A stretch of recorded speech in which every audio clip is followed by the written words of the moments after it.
Umbrella Fight.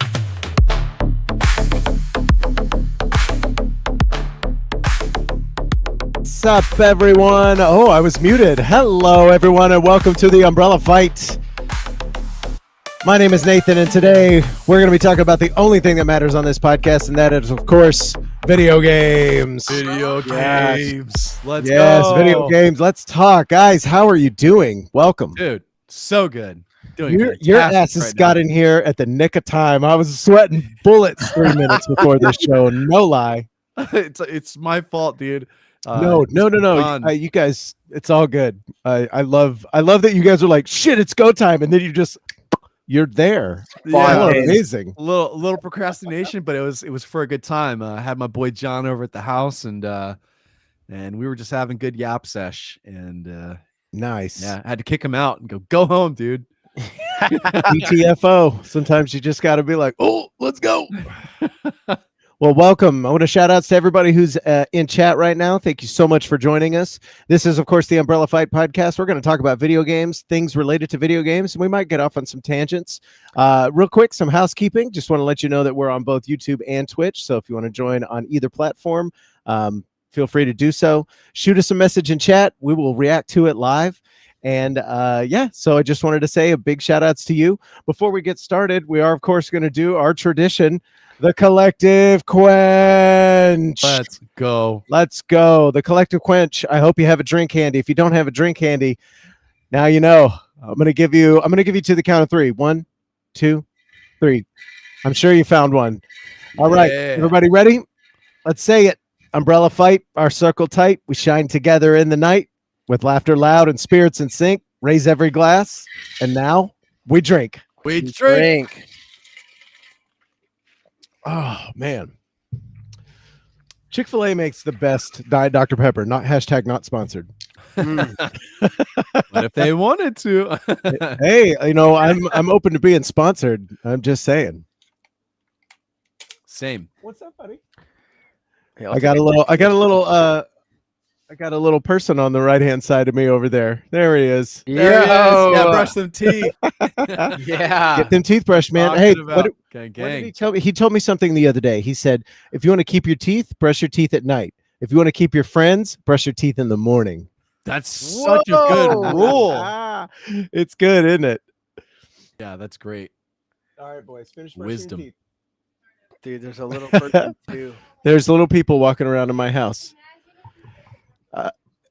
Yeah, that'd be fun, buddy. All right. Okay, so let's go and jump right into it. I have some stuff that I want to show you guys. I typically will start off by asking what you guys have been playing, but I'm so fucking stoked that I have been playing a mod called what's it called? The Convergence, right? Gameplay. I do. I'm about to show it to you. Yeah. So give me just a second. Let me pop this into our chat. But if you'll indulge me just a moment, I want to make sure that you're aware of Dark Souls 3 a little bit. John, I know you've played Dark Souls A bunch of times. Dark Souls 3 in particular, because that's the mod I'm playing for. So I want to get some context before I jump right into it. Devin, you're not a Dark Souls 3 player as of yet, but we keep encouraging you to do so. Yes, yeah, it's on the docket of games I need to play, but I have a super hot opinion about Dark Souls in general. I think Dark Souls 1 is fine. A lot of people consider it a masterpiece. I think Dark Souls 2 is great because it does very unique things, and I think Dark Souls 3 is an actual masterpiece. I love the pacing of it. I love nearly every boss. There's always going to be some weird stuff in there, but what I wanted to pivot to real quick, and let me go ahead and switch over to our game footage here. Oh no, there it goes. Oh, why isn't it showing? That's no good. Here, give me 1 second. Let me play with this. Get like that technical error. Yeah, we need the Jeopardy theme song going on right here. Here, I'll turn it off studio mode. That makes more sense. Hit the playback. There it is. I see it. Okay, so this is Dark Souls 3. If you're familiar with it, there's an intro area. You fight Udex Gundyr. He's the first boss. He's a super big pushover. And it normally is very dark and gray. As you can see, it is not dark and gray. It is lit up. This is the Cemetery of Flame. The entire game has been completely redone, almost top to bottom in every single aspect. And I'm having a fucking blast playing this game. So this is my guy. He's a blood guard. I started off with that sword he's got in the left hand there, and I picked up this Legionnaire's cutlass. And I just wanted to show off. You'll see me do a couple of moves here, but if you take a look in the background, there are some pedestals. Yeah, look at this shit, fucking red. All these pedestals here. So these are resurrection stones for every boss. So essentially, you can fight any boss at any time after you fought the initial battle. And what I wanted to highlight here is, first off, how great this looks for a mod, right? I'm going to pause it for a second. So if you're not familiar with High Lord Wolnir is a joke of a fight. It's a more of a set piece than anything else. Actually, I'll go ahead and let it play out. So this is the intro cutscene. Yeah, don't touch the cup. Then we touch the cup, of course. We touch the fucking cup. It bleeds out all of this smoke and disgustingness. By the way, real quick, I want to shout outs, huge shout outs to a YouTube channel called Boss Fight Database. They just have boss fights and they show you off all, the fight in its entirety. So in the original game, this is High Lord Wolnir's fight. You get this cool cutscene, and basically you're going to have a giant black arena, as you can see here. We run out into the middle of the deal. He's going to light him up. I'm just going to show you the fight directly because it's super duper easy. But there he is. There's High Lord Wolnir.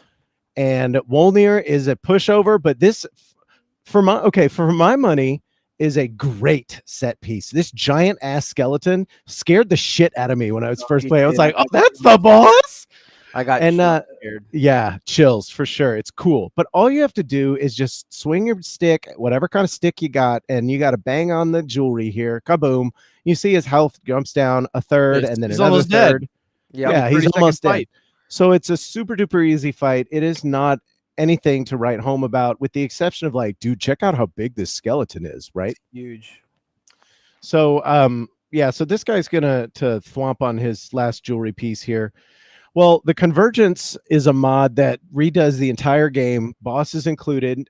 Everything is in a new location. It connects a bunch of areas up together.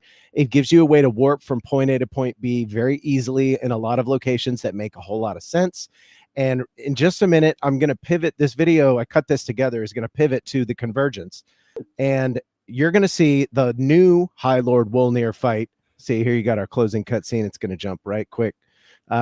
Basically, we lose the cutscenes, which is kind of unfortunate because the cutscenes are cool and dark. But there's if you saw that menu right there, there's a bunch of alchemy in this mod too. So my blood guard's going to waggle his stick and go into this fog gate. There is Wolnir. Now check this out. Boom. I kind of let him. He is a boss now. And I kind of let him kick my ass a little bit so you can kind of see all the moves and see what he does. Whoa. Yeah. So I beat him fairly easily the first go round, and I resurrected him to capture this footage. But this is just a drop in the bucket of what's going on with the Convergence, right? Completely different. Totally different. Isn't this where you fight? What's the giant's name?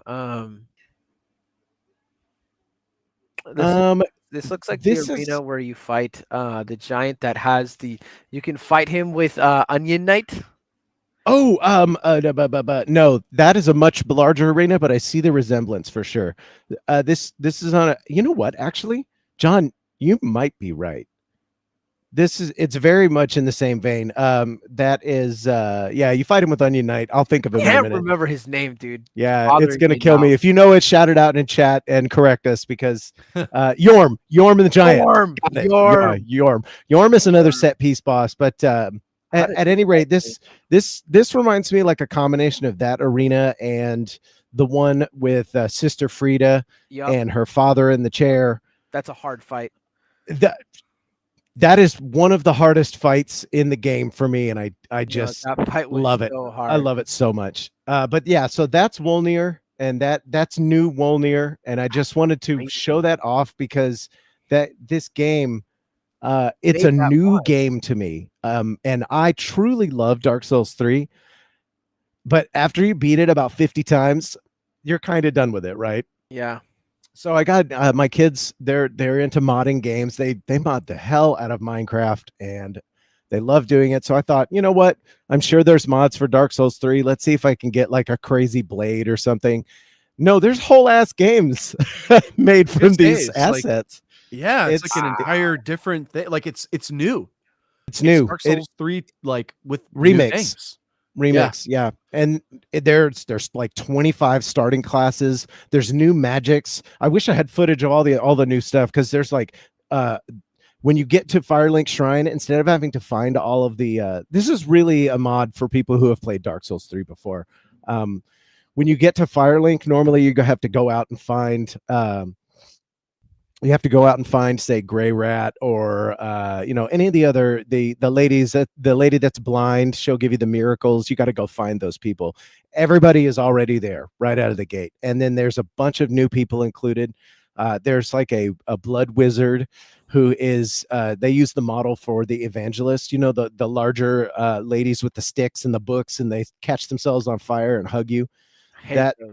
No, they're the worst. But there's like druid magic. So like on top of there being remixed bosses, which every boss is touched in some way. The first boss isn't even Udex Gundyr. It's the Watchdog of Fire. So you get to fight this fire thing. There's new bosses. There is a druid boss called Archdruid K-Mare, and he's a freaking hard fight. I'm still getting my ass kicked. I haven't finished it yet. But for somebody who loves to play Dark Souls 3, I highly recommend the Convergence, because it was super duper easy to install. You just pop it open. It automatically disables network stuff, so you don't get banned or anything. And right out of the gate, it is just a brand new experience with all of the rule sets that you normally follow in Dark Souls 3. So you don't have to learn anything new per se, at least from a how-to perspective. But man, I'm literally having to explore every nook and cranny of the game all over again, because all of the items are different. They add like five or six new different Titanites. You can upgrade the boss weapons past +5 to +10 now. What? I would say that it suffers a little bit from like imbalance. I mean, you can basically redo all the bosses and get the souls and all of the rewards that you would get from the boss over and over. But I mean, where's the fun in that? And you can't really get you can't really access the bosses until after you beat them the first time. So in the beginning of playing this thing, I was like, oh man, I wonder what New Game Plus is like. I kind of don't have a reason to do New Game Plus at this point.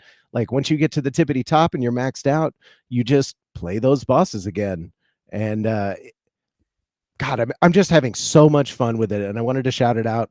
And John, I think you'll have a great time with it if you ever go back to Dark Souls 3. It's super duper easy to find. You just pop it open and Nexus mods and find, Dark Souls 3. It's like one of the top ones. Shout out to Nexus mods, bro. Dude, they're awesome. Vortex is a piece of software that I wish I had had a decade and a half ago. Dude, yes. Dude, because it is so damn easy to pop open a mod. Bro, and just mods like, used to be so difficult. I used to be like scared to mod games. Like it was daunting. Like I was scared to do it. And then I remember when Vortex came out and they were like, it'll do it for you. I'm like, what? And it amazing. Does. It does. It truly does. And it just works. It just ironically, Convergence is not a Nexus mod like a Vortex thing. It has its own installer, which is really great because they don't just put in those new what would you call those vendors? There you go. They don't just put in the new vendors. They give you them. There's new voice acting they did for this thing. I'm telling you, dude, it's a whole ass, like it's Dark Souls 3.5. They added on and remixed nearly everything top to bottom, and it's quality too. It's not shitty, There's this dual boss that I had to fight, and it's like I don't know if you've ever fought the Stray Demon, John. You might know what that is, but they gave him like a purple sheen, and he's glowing with all this dark magic, and he does all this shit.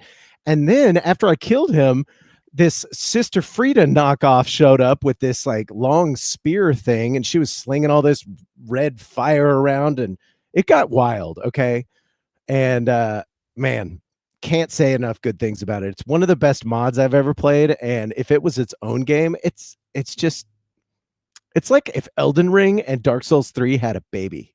Actually, lots of color. It's like an in-between game. It's like the in-between game of Dark Souls 3 and Elden Ring. Like this is the DLC that they pushed out for Dark Souls 3 to hold out everyone to Elden Ring, essentially. Absolutely. It's like the Night Rain of Dark Souls 3. Yeah. 100%. But I will say, if you're going to go into it thinking you're going to be a badass and know what you're doing, guess again. This game's hard. It's really hard. As a matter of fact, what's one of the one fights that you think is easy, John? And I bet you're going to say the Abyss Watchers. The Abyss Watchers is like... The Abyss Watchers are so free. It's free, right? Yeah, no. Easy dub. Okay, I am having a really, really hard time because they amp the aggression up to a degree that's like, it's almost unfair. They don't just sit there anymore. No, they don't. Especially when you get to the second phase, because the first phase is fine. You can let them fight with one another. But when you get to that second phase and it's Mr. Fire Abyss Watcher and you one-on-one, that guy means fucking business. And I'm coming back to him. Have you fought Aldrich? No, I'm actually right at Aldrich's doorstep. Aldrich, that boss gave me a lot of trouble. I don't know what it's a tough one. I don't know what it was about Aldrich, but his arrow attack, where like, dude, I wonder. I'm interested to know how they changed him because like I can't wait. Really unique. Yeah. So actually, I had a lot of trouble with that fight in the beginning playing the original version too, because there's something about the way he moves. You know, when a boss telegraphs and you're like, oh, I know what's about to come. Aldrich is so like he like flowy and like snaky. It's really hard to tell what's about to happen. Really he's like a slug. He's like half slug thing. Yeah, it's those types of movesets in a Souls game that like make me think that they get like a psychologist on staff and have a psychologist like examine people and what they do to react against like these certain, and then make the timing exactly what you will not predict. I swear to you, they do that. No, 100%. Especially in like, I don't know if you noticed, there was a couple of moves that old Wolnir was doing. He has some delayed drops with his swings. I tell you what kicks my ass more than anything else is a delayed swing where they hold it up in the air for 2 seconds. They're like, "Where are you going? When are you gonna hit me?" Like the Soul of Cinder. That final boss. I had a really, really hard time the first time, and I almost rage quit when he refills his health meter in that original Soul of Cinder fight. So it pissed me off. It's a brutal ass fight for sure. No way I have to do it again. Yeah. And then he changes everything up, and it's crazy. But yeah, so shout outs to the Convergence. I think you guys will really like it. It's good stuff. Whoa. Are we online? Are we still streaming? Yeah, I mean, you're live on YouTube, I think still. Okay, good. My software says offline, but I'm recording. So if this went offline, I'm so sorry. Pling, pling, plong. Yeah, Nasty Chungus and Hollow Attorney are Yo, what's up, Hollow? Yep. Yeah, we're good. It's just my software bugging out. Bro, I digress. That's my vomit for the Convergence. So yeah, if you guys want to play a good mod, 10 out of 10. Anyway, you guys, what have y'all been playing? Hopefully something just as exciting. You want to go first, Devin? Yeah, I'll go ahead and take it, buddy. I've been I know why he's doing that. Okay, so I've been playing Battlefield. Surprise. But I will say I did play REDSEC, and I hadn't played REDSEC yet. Over the weekend, I played REDSEC, and for the first time, played with a couple of buddies. We did a 4-man squad. I played again. I've played again periodically throughout the week. Just again, it's free. It's literally free. Like people can play Battlefield for free. you can just do it. It's amazing. For free. Shout out to them for that. I love fantastic. That's a great way to include people in your player base, you know? Yeah. Just give them a cool mode to play. Well, and here's the thing. It's like, what it's going to do is it's going to eventually, from a financial perspective, if you want the full game, right? Like, hey, if you don't just want to be stuck in the perpetual like battle royale style gameplay, go ahead and buy the full game. Yep. And you get all of these other game modes, and you get progression through your weapons and like all that type of stuff. I think it's really good as far as that goes. And then it also breaks down the barrier of like, literally one of my buddies, like, he's like, dude, I just can't drop the $70 right now in the game. Like, that's expensive. That's crazy. That's a huge amount of money. It's a lot of moolah. And so it's like understandable. Like, hey, I can't buy the full game right now, but I can play REDSEC with you. Yep. I love that. Dude, what a win. I think we might actually have somebody in chat that's been no-lifing it. Our buddy Kai. We work with. He's just on it all the time. He's like, he gave me some tips, and I kept trying to get my teammates to do it, and they weren't listening, dude. I was like, bro. So the tip that so I played REDSEC, but I got humbled by REDSEC. I'm not gonna lie. I've been I'm top, bro. I'm top of the leaderboard in Conquest and Rush. Like it doesn't matter, man. I am up there. I'm crushing the game modes out. Hell yeah. REDSEC, no. REDSEC has humbled me, my friend. The first session that I played with a 4-man squad, mind you, these are the guys that I grew up playing games with, like the guys that I grew up playing like Counter-Strike with, and like that type of stuff. So this is my squad, dude. Like, yeah, I hadn't played games with them in a while, but I jumped on and they were like, oh, let's play, we'll play REDSEC. And dude, we got crushed. Like, I'm talking like 4-man squads. We're coming in like 20th place. Whoa. Ooh, whoa, that's rough. Like 17th place. I think we got one game in where we were like in top 10 of the squads, not people left, squads left. So multiply it by 4 typically. And top 25%. Not good. Not good. You have to relearn. Dude, I think the best I've gotten, I think we've gotten to 3rd place. I think we got 3rd place one. I've gotten 3rd place one time. And it was man, it was a fight. Like, it was a fight. But what I was saying is I got amazing advice of like, hey, stick to the outside of the ring, because I'm thinking like clearly I don't know the strategy. I'm just not good at this. Like, I don't play battle royales. I've never really enjoyed battle royales for some of the facts, or actually some of the reasons that I don't like battle royales. Actually, REDSEC kind of addresses to some degree, which is spending more time in queuing up for your next match because you just died within the first couple of minutes, and like your teammate can't get the respawn, so you're just sitting there waiting to play, or like you're just stuck doing nothing because you made a mistake. And like, of course, skill issue. Like, get good, get good, son. Stop being bad. Like, I get it. Yeah, and that's definitely valid. But at the same time, barrier to entry it's a little cumbersome in that context, because if I can't just get in there and play the game, like I'm literally just stuck spectating for like an hour out of the hour and a half that I played because I'm just bad. Like, I don't get much practice. Like, I can't get the strategy down. And so I've never liked that about battle royales, and that goes across all of them for the most part. Like, I've had fun in them, but Kai was like, he's like, dude, stick to the outside of the ring, stick by the fire. No one can flank you, and it makes sense, right? Like, you start playing, and that's how you die, is you're killing somebody in front of you, got and someone comes from the side or behind you and just wipes you out. But if you have your back to the fire, no one can do that. Like, you're good to go. You're safe. And I felt like I couldn't get my teammates to do it, dude. It was like we kept getting caught. We were like almost doing it, and then we would get flanked because we started pushing up just a little too far. And I'm like, dude, you have to almost sit in the fire, like right as it's starting to about to burn you. And you like move. That's where you gotta just ride the line. Ooh, that's scary.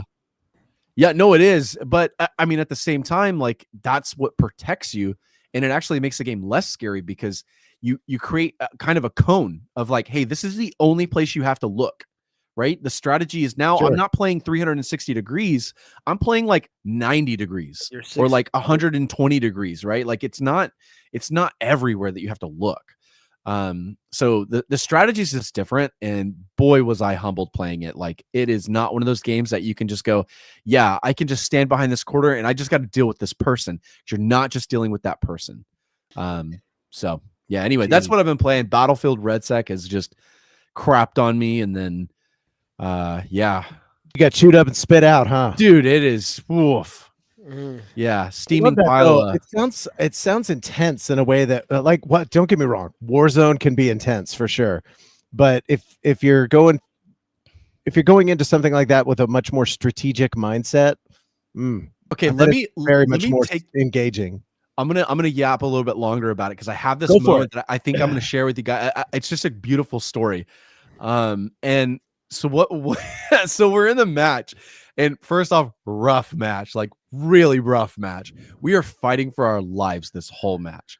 Somehow I am the person who just ends up alive because I'm actually like the worst. Like I think I'm the problem. Like everyone else is a little bit better than me. I'm bringing us down, but so I'm somehow alive, and everyone's spectating me because I'm just it. It's me and my 3 dead teammates, and I'm running through to try to find a respawn point that I can revive everyone from. And I'm running, dude. It's so cinematic, dude. The fire ring, the explosions, the cinema, dude. It is cinema. I've heard the ring is dope. Bro, it's really cool. I'm running through kind of this area that is like more city style, so larger buildings, not skyscrapers, but like several like 4-story buildings in places, like parking garages that are several stories high. And I'm running through this kind of dense cityscape, and there's like airstrikes coming in, like people are sending airstrikes, missile, like just explosions everywhere, and I'm just running through it, and I'm just beelining for this respawn point, trying to weave through these buildings and like run away from people.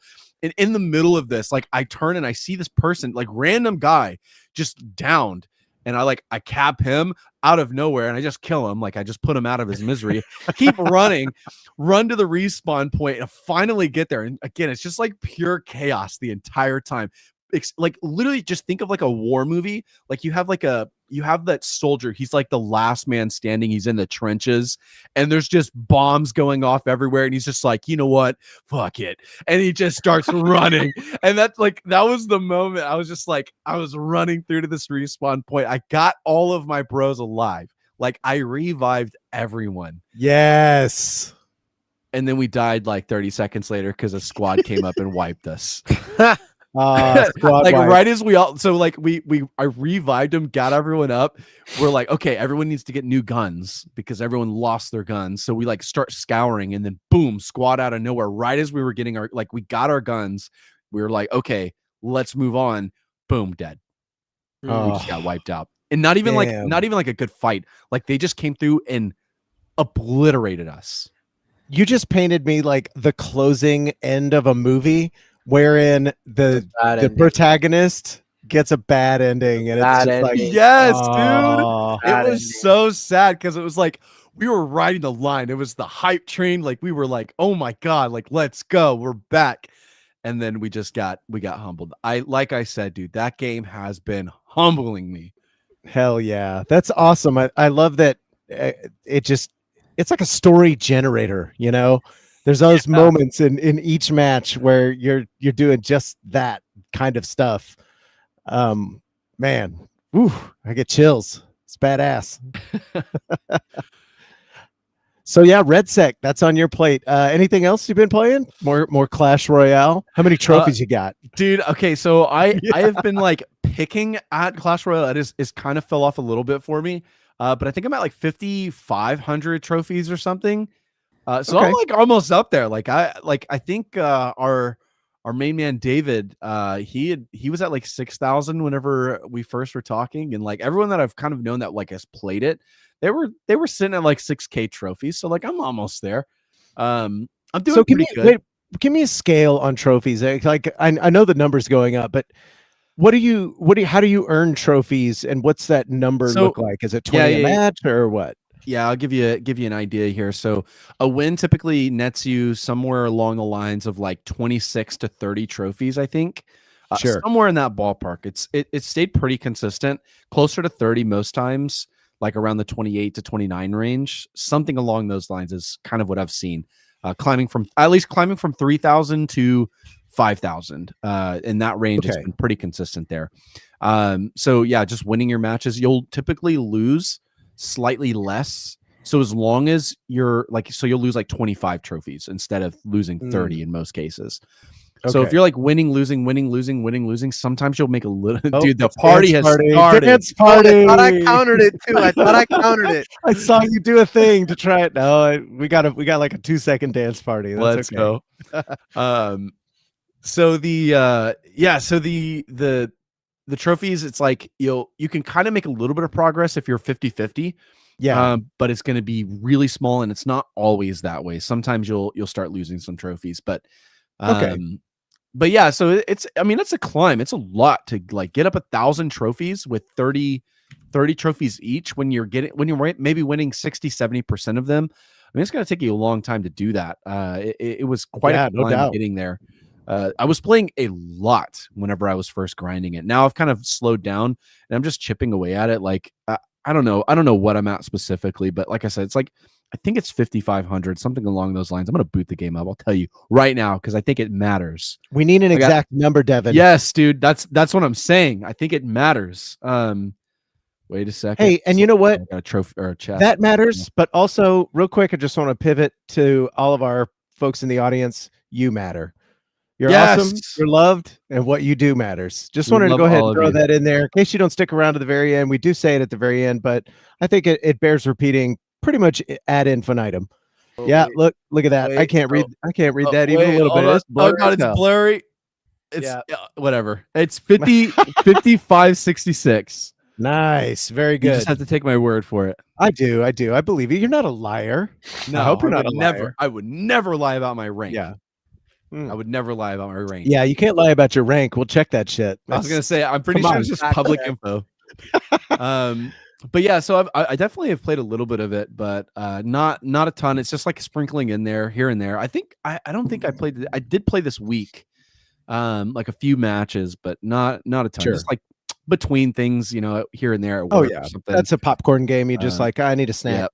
100%. Oh, and I did want to catch up. Are you and Macy still playing Eternum? Is that still going on? So in the background? Macy has been playing. I have actually not been playing. I haven't even got in to play the daggers since last week. They dropped the daggers and I haven't touched it. Bro, some fan you are. Dude, tell me about it.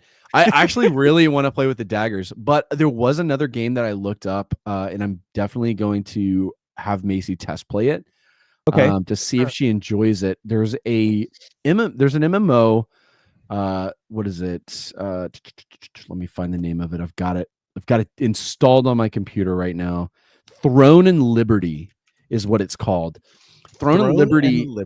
Yes. It's an interesting looking MMO. I don't know what to do with it yet. I don't know if it's going to be good or not. It looks like it's like a little mixed, but all MMOs are kind of mixed. Yeah, man, I have such a love-hate relationship with MMOs. Everyone does. Because like I could 1,000% like just based on this looks like every other MMO. Like even the name Silicium's Awakening. What the hell does that even mean? Who cares? Can I make the numbers go up? That's the question, right? Can I make the gold or whatever magic points I got? Can I get goes bigger? I think that's really the goal. Yeah. Hey, that's why RuneScape is popping off. It's like still the most steadily growing MMO currently. Constant growth on RuneScape. Dude, they are crushing it. They are doing so good. But I'll check that out and I'll see what's going on. Yeah. It says download for free, so I mean, hell, I might give it a shot too. The problem is, free to play, where they're going to make their money. End game content, they're going to have you pay to win essentially at the end game. Yeah, to some degree. Some people are like, it's not pay to win. Yeah, it's going to end up being some sort of pay to win. Like you can't tell me that it's probably going to be something like every MMO does. Like you can craft like significantly faster. And if you can craft significantly faster, you can make your guy more powerful. Yeah, that's just how it is. And I'm sorry, like it's not just quality of life, but it's free, so like you can't really complain too much with that. Oh, 100%. And that's been my go-to when it comes to those online type games, MMOs in general. If the game is free, I truly don't mind, the microtransaction that's in there that speeds things up or gives you a little leg up or whatever. When it comes to PvP, it gets a little dicey because the people who have dropped 50 or $60 into it, well, it puts better equipment. It puts people like streamers at like such an insane advantage because it's what they do for a living. So yeah, clearly they're going to buy all the things that are going to make them more powerful. Because the argument against that, though, is that you're going to spend a resource one way or the other, whether it's time or money. Those things are the same.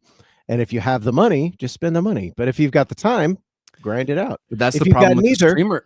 That sucks. That's the problem with the streamer is it's what they do for with their time to make their money. They get both. They get both. Yeah. So it's a huge disadvantage for everybody else in that context, but it's not the majority. So it's also not the end of the world too, because you can still fuck around and have a good time and throw some magic around. I mean, it wasn't free, so maybe not as great of an example, but when I played Diablo 3. Over time, it essentially became free in terms of dollars per hour. I mean, it was like, I think I probably spent 800, 900 hours playing Diablo 3. Fucking phenomenal game. And, they drop seasons and new sets and things. You just grind it out. I'm sorry, say that again, John? I was just asking, is Diablo 4 any good? You know what? I have beef with Blizzard and Activision, and I don't play their games. And this goes back to when I'm going to get a hair political here. When there was protesting going on in Hong Kong for democracy and freedom, there was somebody that was on it was an esports team, and they were playing something that it was a Blizzard game, but basically they voiced their support for the people who are trying to throw off their oppressors. And because they voiced their support, and it wasn't necessarily the support or, for or against, the stance didn't matter. It was because it was political. I felt like it was the right position to take. And in any case, I think they should have glossed over it, maybe admonished him, but they kicked him off the team and like stripped him of his title and all this stuff. And I felt like that was wrong. Like on a human level, that's wrong. Sorry. When somebody's calling out bad behavior, maybe don't do that. So I don't play Blizzard games by policy, and it really sucks because I would love to play Diablo 4. Long story short, I can't answer your question, John. I have no idea. I'm sure it's a great game and the people playing it are having a good time.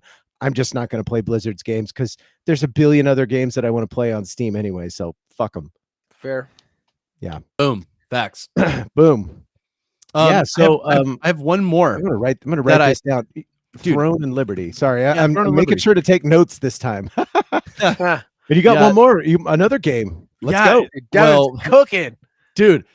You guys, I should have been doing other things, but it's fine. I was playing video games because it's the only thing that matters. Yes, sir. So I dug up an old one from the depths of the grave, Among Us. Yes, dude. It spawned out of nowhere. The friend group was like, what are we going to do? And someone was like, Among Us. And then we sent out the bat signals to everyone, and we got a squad together to play. We didn't get like a full 10-man party. It was still fun. I think we peaked at 6 players or something like that, but it was still a blast. There's something about just like getting in a lobby with like a ton of your friends and just being a menace. Oh yeah. Just being a menace. Man, I had a singular round where they did not expect me at all. And I pivoted the blame so perfectly. And at the end of it, they felt so betrayed. And that's how I knew I did it good. Right. When they're just a classic. When they look at you and they're just like, we don't know if we can ever trust you again. Like that's when you know you played Among Us good. And I mean, bringing out the classics, you know, like Among Us was like a fantastic era.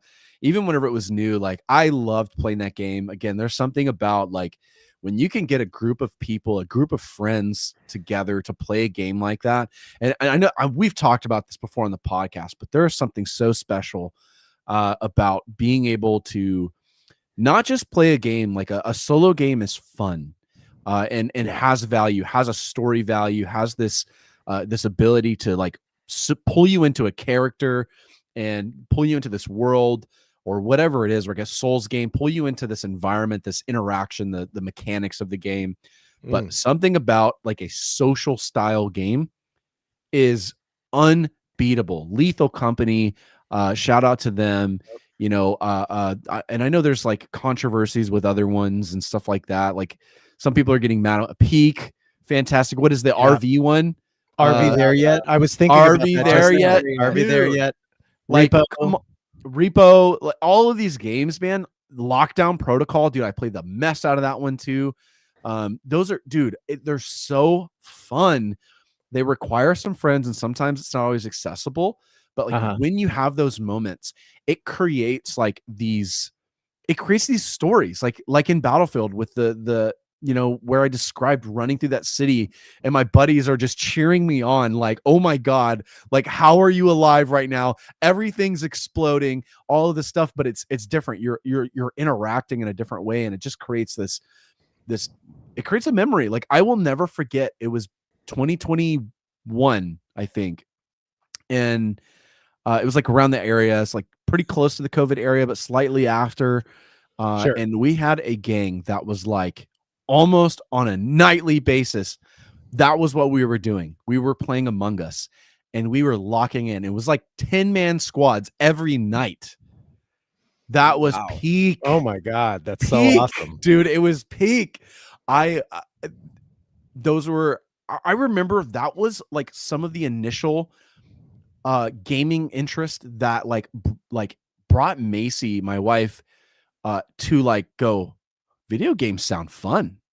Like what's going on here? Like this like I'm interested in what you're doing here. Like, I don't know if I want to be a part of it. It sounds like pretty confrontational. And she was like, I don't know if I want to do the confrontation of everything, but like you guys are doing some goofy stuff. Like this is comedy. When you hear the commotion from the other room, oh man, it's inviting. Just or at the very least, you got like peek behind the curtain, like what the fuck's going on back here? She would ask me to put it on the speaker so that she could hear all the conversation going on because she was in it because we had some characters, man, that were like unpredictable people. Like there's no way you know what they're doing. They're playing too many mind games, right? It's like reverse psychology 4 times, or is it 3 times? 8 times? You don't know what they're doing. Their game is it's too deep, too many layers. Too good. And so yeah, we threw back to some Among Us, and I think that was a good time. That was fun. Hell yeah, dude! I can't play Among Us. No one ever trusts me. John, well, you're like the master. Understandable. like, dude, no one ever trusts me in Among Us, bro. You probably earned it, dude. Like, and what's crazy? Hold on. Do we still have Hollow Attorney in the chat, bro? Can he vouch? Can he say why you don't, or why you're not trustable in Among Us? Because I bet you there's a story there. Gotta be. We need 100%. The Lord trust. Bro, like I would always get voted off, and it wasn't me. That's literally no. We would have that same guy.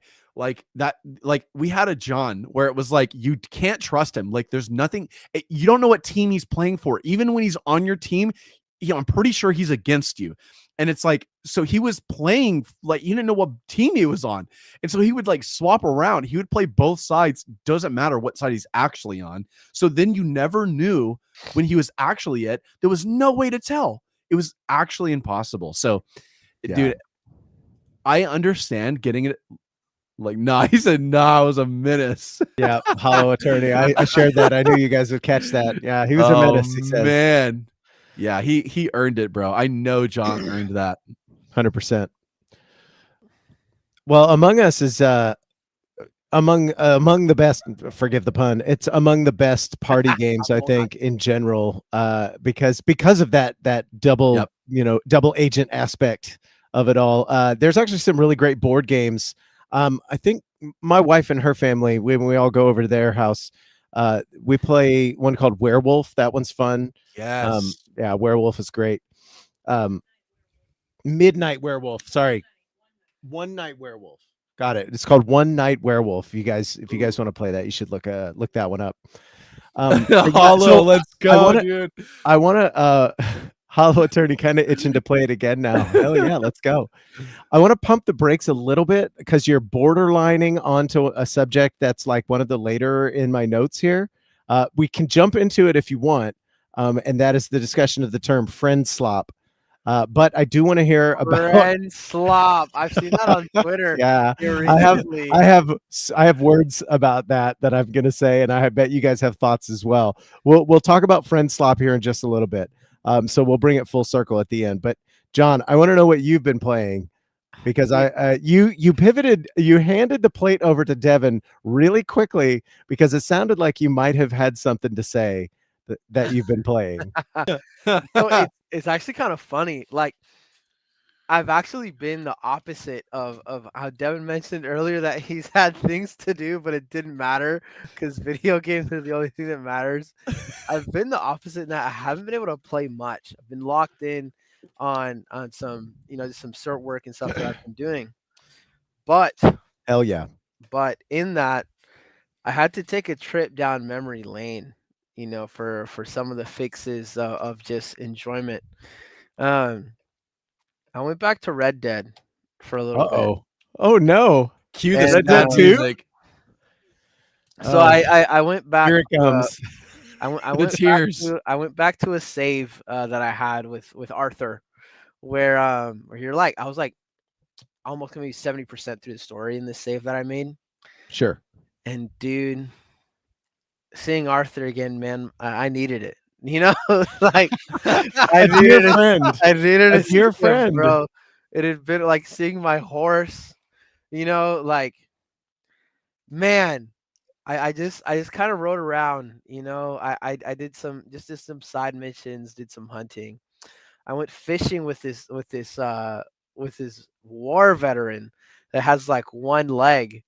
And that was really interesting, like the dialogue, like in such a simple, like side mission. You know what I mean? Did you not do that one prior? I hadn't done it prior, no. So okay. I went back in Arthur and I just kind of did it. But it was just what a beautiful game.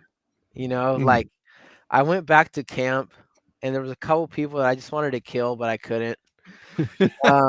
Like I tried fucking Micah. Yeah, I tried shooting him, couldn't do it. And like, of course, I hate him because he's ooh, you know what I mean? Like, all right, if somebody had pneumonia, you know what I mean? I feel like not pneumonia. If somebody had tuberculosis, the last thing I would do is to be like, hey, black lung. Ooh, I want to kill him, dude. I hate him. I hate him. He's such an awful person. Dang. Ooh. But I went back to Red Dead and just kind of like was just there. You know what I mean? I climbed around on some mountains. I went to like the Indian reservation there where it's like this beautiful landscape. And I was just enjoying the beauty of it. And I love Rockstar, and I saw on Twitter, probably not true, but that there's rumblings about a Red Dead 3 entering production, but like I doubt it with GTA 6 coming out. Like that'd be a crazy like resource shift for Rockstar. But I mean, they're wrapping up GTA 6. We might get it in the next year or two. Dude, I would play Red Dead 3, bro. Absolutely. Like I would play it over GTA. Like if I could choose, like which one do you get? GTA 6 or Red Dead 3? I'm going Red Dead 3. Personally. Bold take. Personally. Because hang on. The reason being, hear the man out. I've played GTA 6 multiple times. 5. Right. GTA 5, sorry. GTA 6 is on the mind. I was gonna say, what do you know that we don't? What do you come on, who are you talking to? So I played GTA 5 a lot. I did a playthrough on my Xbox One, I did another playthrough on my PC, and great game, really good, interesting story, right? But I was not near as emotional as I was beating GTA 6 even the first time than I was with Red Dead. Like, Sure. Red Dead brought tears to my eyes. You know what I mean? And like, I've seen a lot of games, I've played a lot of games. So it's like I feel like I'm at a stage where, like, for a game to genuinely invoke an emotional reaction out of me, this has to be peak. Yeah. And I don't know, like, I don't know what about Red Dead. I just maybe the story of like a literal redemption, but like it I would love to go through that again. Yeah. Like Absolutely. part of the reason that GTA 6 has so much hype is because of the kind of game it's going to be, like the kind of things you're going to be able to do inside of the game, right? Like there's going to be literal marketplaces and stuff inside of that game. Like it's going to be almost like a mini society, and that's kind of what GTA Jeez. 5 online has turned into. But like, where's the story in that for me? You know, for me, I don't see that there. Man, you're bumping up against something that I've stumbled across somebody mentioning. I don't remember how it came up, but basically I echo that exact same sentiment. Cause GTA 5 is so popular with, forgive the term, normies, non-gamers. That's like one of the things that peaks above the surface of gamers. Like, people want to play GTA 5. Why? It's not that it's not a good game. In fact, it's one of the best. Yeah, you have to call it one of the best. You can't, it's undeniable. The number of Undeniable. dollars it commands, the amount of people that have a good time playing it, it's one of the best. But how do I say this without demeaning the work of the devs? It's not creative in a way that Red Dead is creative, because it's a modern game with modern sensibilities, modern parody. We know what a city looks like. We know what the guns are. Everybody's seen all of those things in real life. And even something as far removed from that, or as close to that, but removed enough, is like a Red Dead. It's a time and a place that does not exist anymore. No. So for all intents and purposes, it might as well be a sci-fi game or a fantasy game or something like that, because it's a completely new world, with some grounding in our current day society, but just rewound 150 years or whatever. And it's uh, something that gives Rockstar a platform to be creative and pull you in a way that I feel like GTA 5, at least from my end, it just doesn't do it, because you can get crazy gritty, like with the Trevor storyline and the controversial torture scene. Like, really you can crazy. get crazy, but for my money, I just don't care. I can't, it can't make me care as much as an Arthur Morgan story. You know what I mean? There's something about a like a fantasy RPG setting theme to a game, right? That, like, I don't care who you are, when you see like a badass knight, or like a samurai, or Cowboy. some mage or cowboy, right? Sure. And like, you have this realm that, like, I think you nailed it. It doesn't exist in this world today. And that aspect of it, whether it's like legitimately it just has never existed and can't exist, or it's so far removed that there's no way to get that experience anywhere else. And that role play into that world of, like, look, this is not a challenge that you will ever see today. And this will be something that you can never obtain today. Like, being able to put yourself in those shoes in that time period and experience something in a world that you could never otherwise experience, I think is what's so beautiful about it. Because it's even in the same way, like this is what pulls people into movies, right? I think it was John. I think it was your mom. She was like, "This is like a movie talking about Red Dead." Yes. And that's exactly what it is. Why do people love old Western films, right? It's like, it just draws you into this time period, this theme, this idea, this society that's so far removed you can't experience it anymore. Yeah, it's special. Yeah, and from a video game perspective, the tactile sensation of being Arthur Morgan, it's I dare say better than a movie, because you get to experience everything. Control it. Yeah, you are Arthur Morgan for all yes, dude, and like it's like it's good. And don't get me wrong, like I want to make this very clear. I'm not hating on GTA 5 or that story. That story is peak. Don't get it twisted. It's good. Yeah, that exactly. Canceled. Fire. That story's fire. John hates Rockstar Games. You heard it here first. Yeah, you heard it. Quote him. Clip it. Somebody clip that. That. Man, GTA 5 makes you think a little. Like it is a deep game in its own right. Sure. But I think you guys hit it on the head of kind of what I feel towards it. Is that like, bro, in GTA 6, right? I'm gonna get right some crazy gun that I'm gonna put a drum mag and extendo clip on it and a suppressor, and like, yes, that is cool. Don't get me wrong. However, the feeling of saddling up, you know what I mean? Of just leading your horse, like going out on the prairie, like that's just it's different. And like I think I have to hand it to Rockstar for like their ability to make these different like spectrum of games on like completely different sides of the table. Like that's crazy to me that they were able to do that, like just randomly. I mean, they've been working on GTA 6 for God knows how long. They have GTA 5. Hey guys, cowboy game, then go back to working on GTA 6. Like respect. But yeah, I can't lie. Props. I would love a Red Dead 3 about like John's son, about Jack. Like that. I feel like that would be really cool. Hell, I'd even play a game about Sadie Adler. That would be fire. Yeah.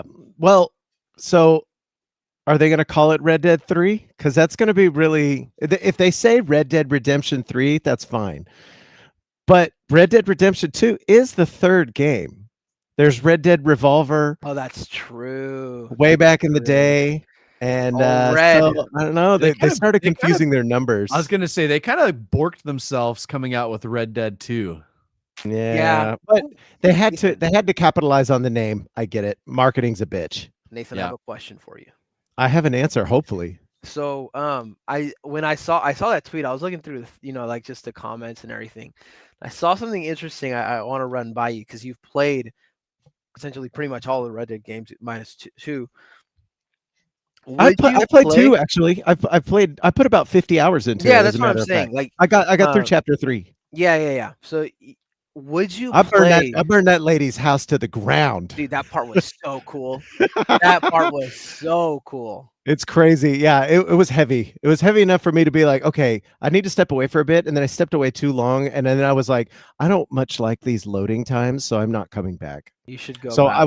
I will probably, I got a 3060 now. I'll probably pick it up on PC at some point when it goes on sale for like $10 because I already own it on the PlayStation. Anyway, go ahead. I digress. Would you play a Red Dead game about young Dutch? 100%. What is that guy's deal? Because man, he's such oh my God, what a complicated character. Yeah, well, the answer to your question is absolutely. But also, I would imagine that game would be very much because Red Dead 2 is very much story driven. Like a lot of it is cutscenes, a lot of it is decision making.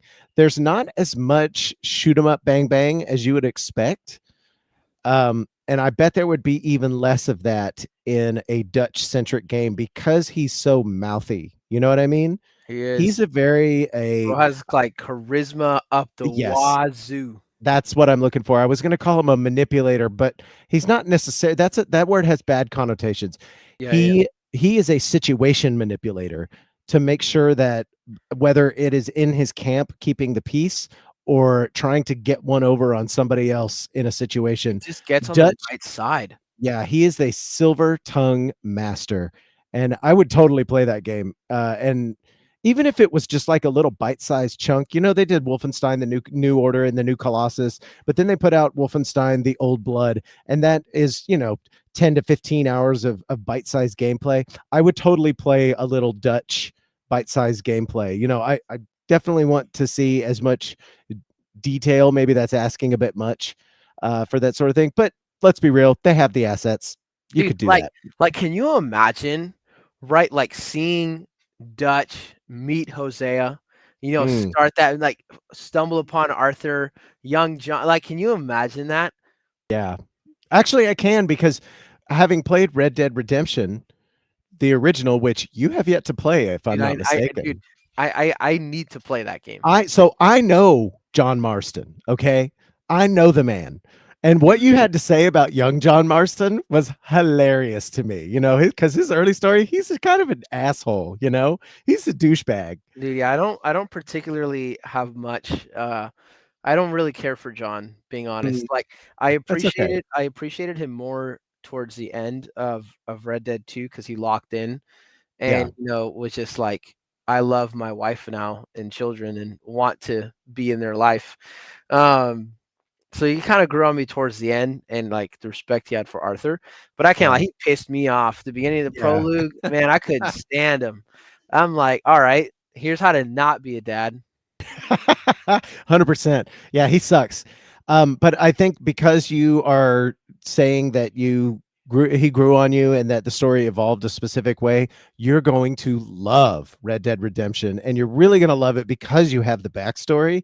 You're going to see all kinds of shit in that game that's like, ooh, there's that, ooh, that, what, whoa, oh, that answers that question.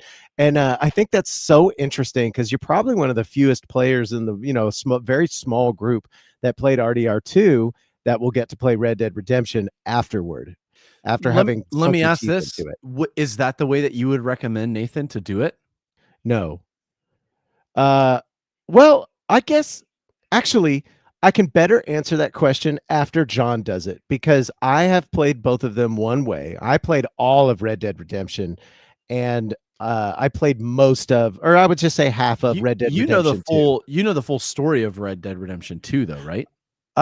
Yeah, most of it. It's been a super duper long time. I would need a refresher, but yeah, there's some good stuff at the very end. You like rolling up and smoking some guys, and there's some really good music that goes on. Like it's very hazy in my head, but yes. Yeah.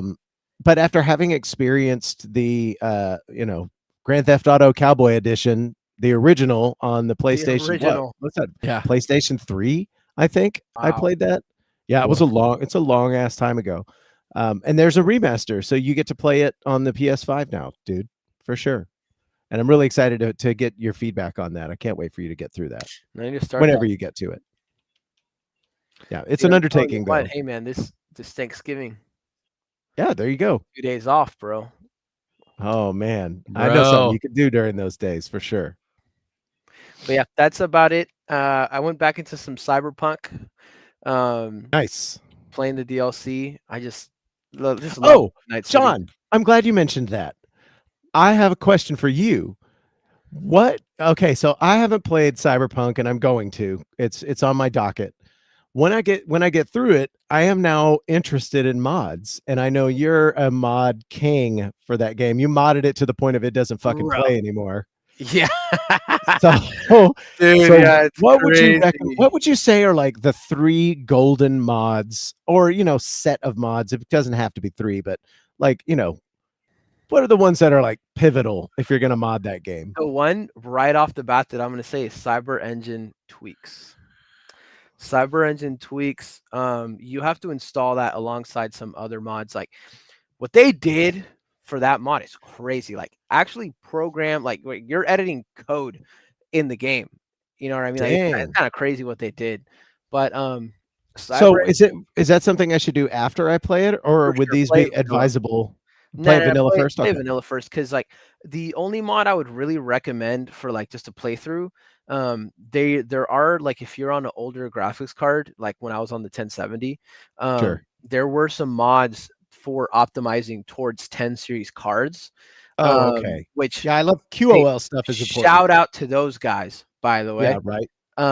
They're doing God's work. No, actually, and those mods I would recommend, but you have a 3060 now, so like doesn't really matter.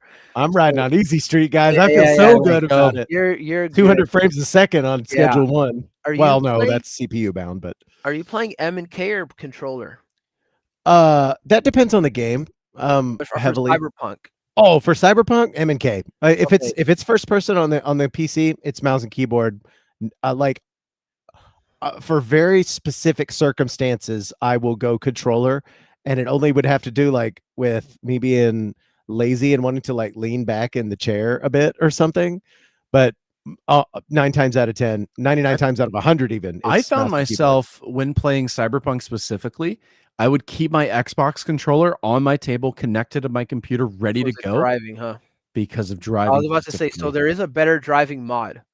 If Oh, you okay. tried driving, in my opinion, they have improved it since the base game came out. But if you don't like it, there's a better driving mod. The only other one that I would say, this kind of annoys me. Like, I don't know why they did it this way, but to fast travel, which I'm not a fast travel guy. I do Me not. neither. Okay, then it probably doesn't matter to you. But if you ever wanted to fast travel, you have to actually like go to a fast travel like beacon, and then it's like a metro system, Sure. and That's take, like, semi-realistic. yeah, you have to actually go there. But there is a mod where you can fast travel just straight from your menu. Those are really the only things I would say. But the I vanilla can see game, that being cool, but for a game that's so jam-packed with content, you don't want to fast travel. You really yeah. don't. Yeah. There's But stuff you And like. the There's stuff you spectacle of Night find. City. dude, like Yeah, they yeah. added so much random interactions. Like you can just be driving, gang war, you're in it now. What are you gonna do? You know, like there's a lot of stuff that they did. So it's like you're fine, honestly, with the vanilla game. The Cyber Okay. Engine tweak stuff, it's because like I've played that game like probably 6 or 7 times. And, Give or take. and give or take. And so I use the Cyber Engine tweaks because you can do like, I mean, I'm gonna send you later. I'll send you an Excel spreadsheet of all of the commands and what all they do. But Yep. it's literally like these guys over like it just did work, like real life work. And it's like with Cyber Engine tweaks, you essentially have access to a terminal inside of your game that you can run commands off of. So one thing you can do, for example, is I can give myself 10,000 health. I can give myself 10,000 RAM if I want to in the game. I can do things. I can spawn in a character. I can change. It's sandbox mode. Yeah. Like you're playing. You can play Cyberpunk on creative Game-breaking mode. stuff, huh? Yeah, you're just playing Cyberpunk on creative. So it's Those are like fun. do stuff Those like are fun that. for sure. So Schedule 1 has some game-breaking shit that you can install. Schedule 1 does some I think it's called Melon Loader. If you guys are interested in modifying Schedule 1. But there are some QOL tweaks that they did in Schedule 1 that are just primo. And they're not game breaking either. I don't like modifying a game to the point of like game breaking unless I just want to see a thing. And even then I only spend about 15 or 20 minutes fucking around with it, right? But like, man, modders are just the salt of the earth, you know, because they're putting in the time and effort. Because what you're describing sounds like it would take some effort to put into that game. You know, they're carving out a little space or the whole game in the case of the Convergence, and they're doing something that, you know, not that the devs wouldn't do, but that they didn't have time to do, or that they didn't think of at the time or whatever. And so I big shout outs to all the modders. Hey, man, back in the day, you used to have to stuff. download this this application called Cheat Engine. Oh, Cheat Engine. Classic. And you'd have to like load it into your game. Like you'd have to like bake it into the files of your game. And then you would like try to find the assets based off of like, dude, it was so much work. Yeah. And then read the numbers and then like, this one might be my health. I don't know. Yeah, exactly. Yes. And then you'd like just try it and you would like you would just change the visual of your health, but your actual health wouldn't change. It would just be the UI edit. Yeah. That variable copies over here because this is on the display section of the function. Got it. Yeah. Bro, that stuff used to be so difficult. How tedious. Actually, there's a wiki for the Convergence, and one of the tabs is Cheat Engine addresses, and it shows you all of the addresses. It's a fucking getting more huge ass list. Yeah, absolutely. I think I actually did that. I think I used Cheat Engine. Dude, no, I used Cheat Engine on Elden Ring at one point. Yeah, because I was playing in the local co-op mod version, which means they're not monitoring anything as far as like what you're doing. Because like if you do that in the live game, your account will get banned, obliterated. 100%. Yeah, for sure. So this is the local co-op. It doesn't touch their servers. You can do whatever you want in the game. And so we were goofing around in the local co-op mod, like just dueling each other. And I like got in and I spawned in like a shit ton of like daggers or something. Like I can't remember what the weapon was. It was like one of the daggers. I spawned in like 100 of them, and it just broke our session.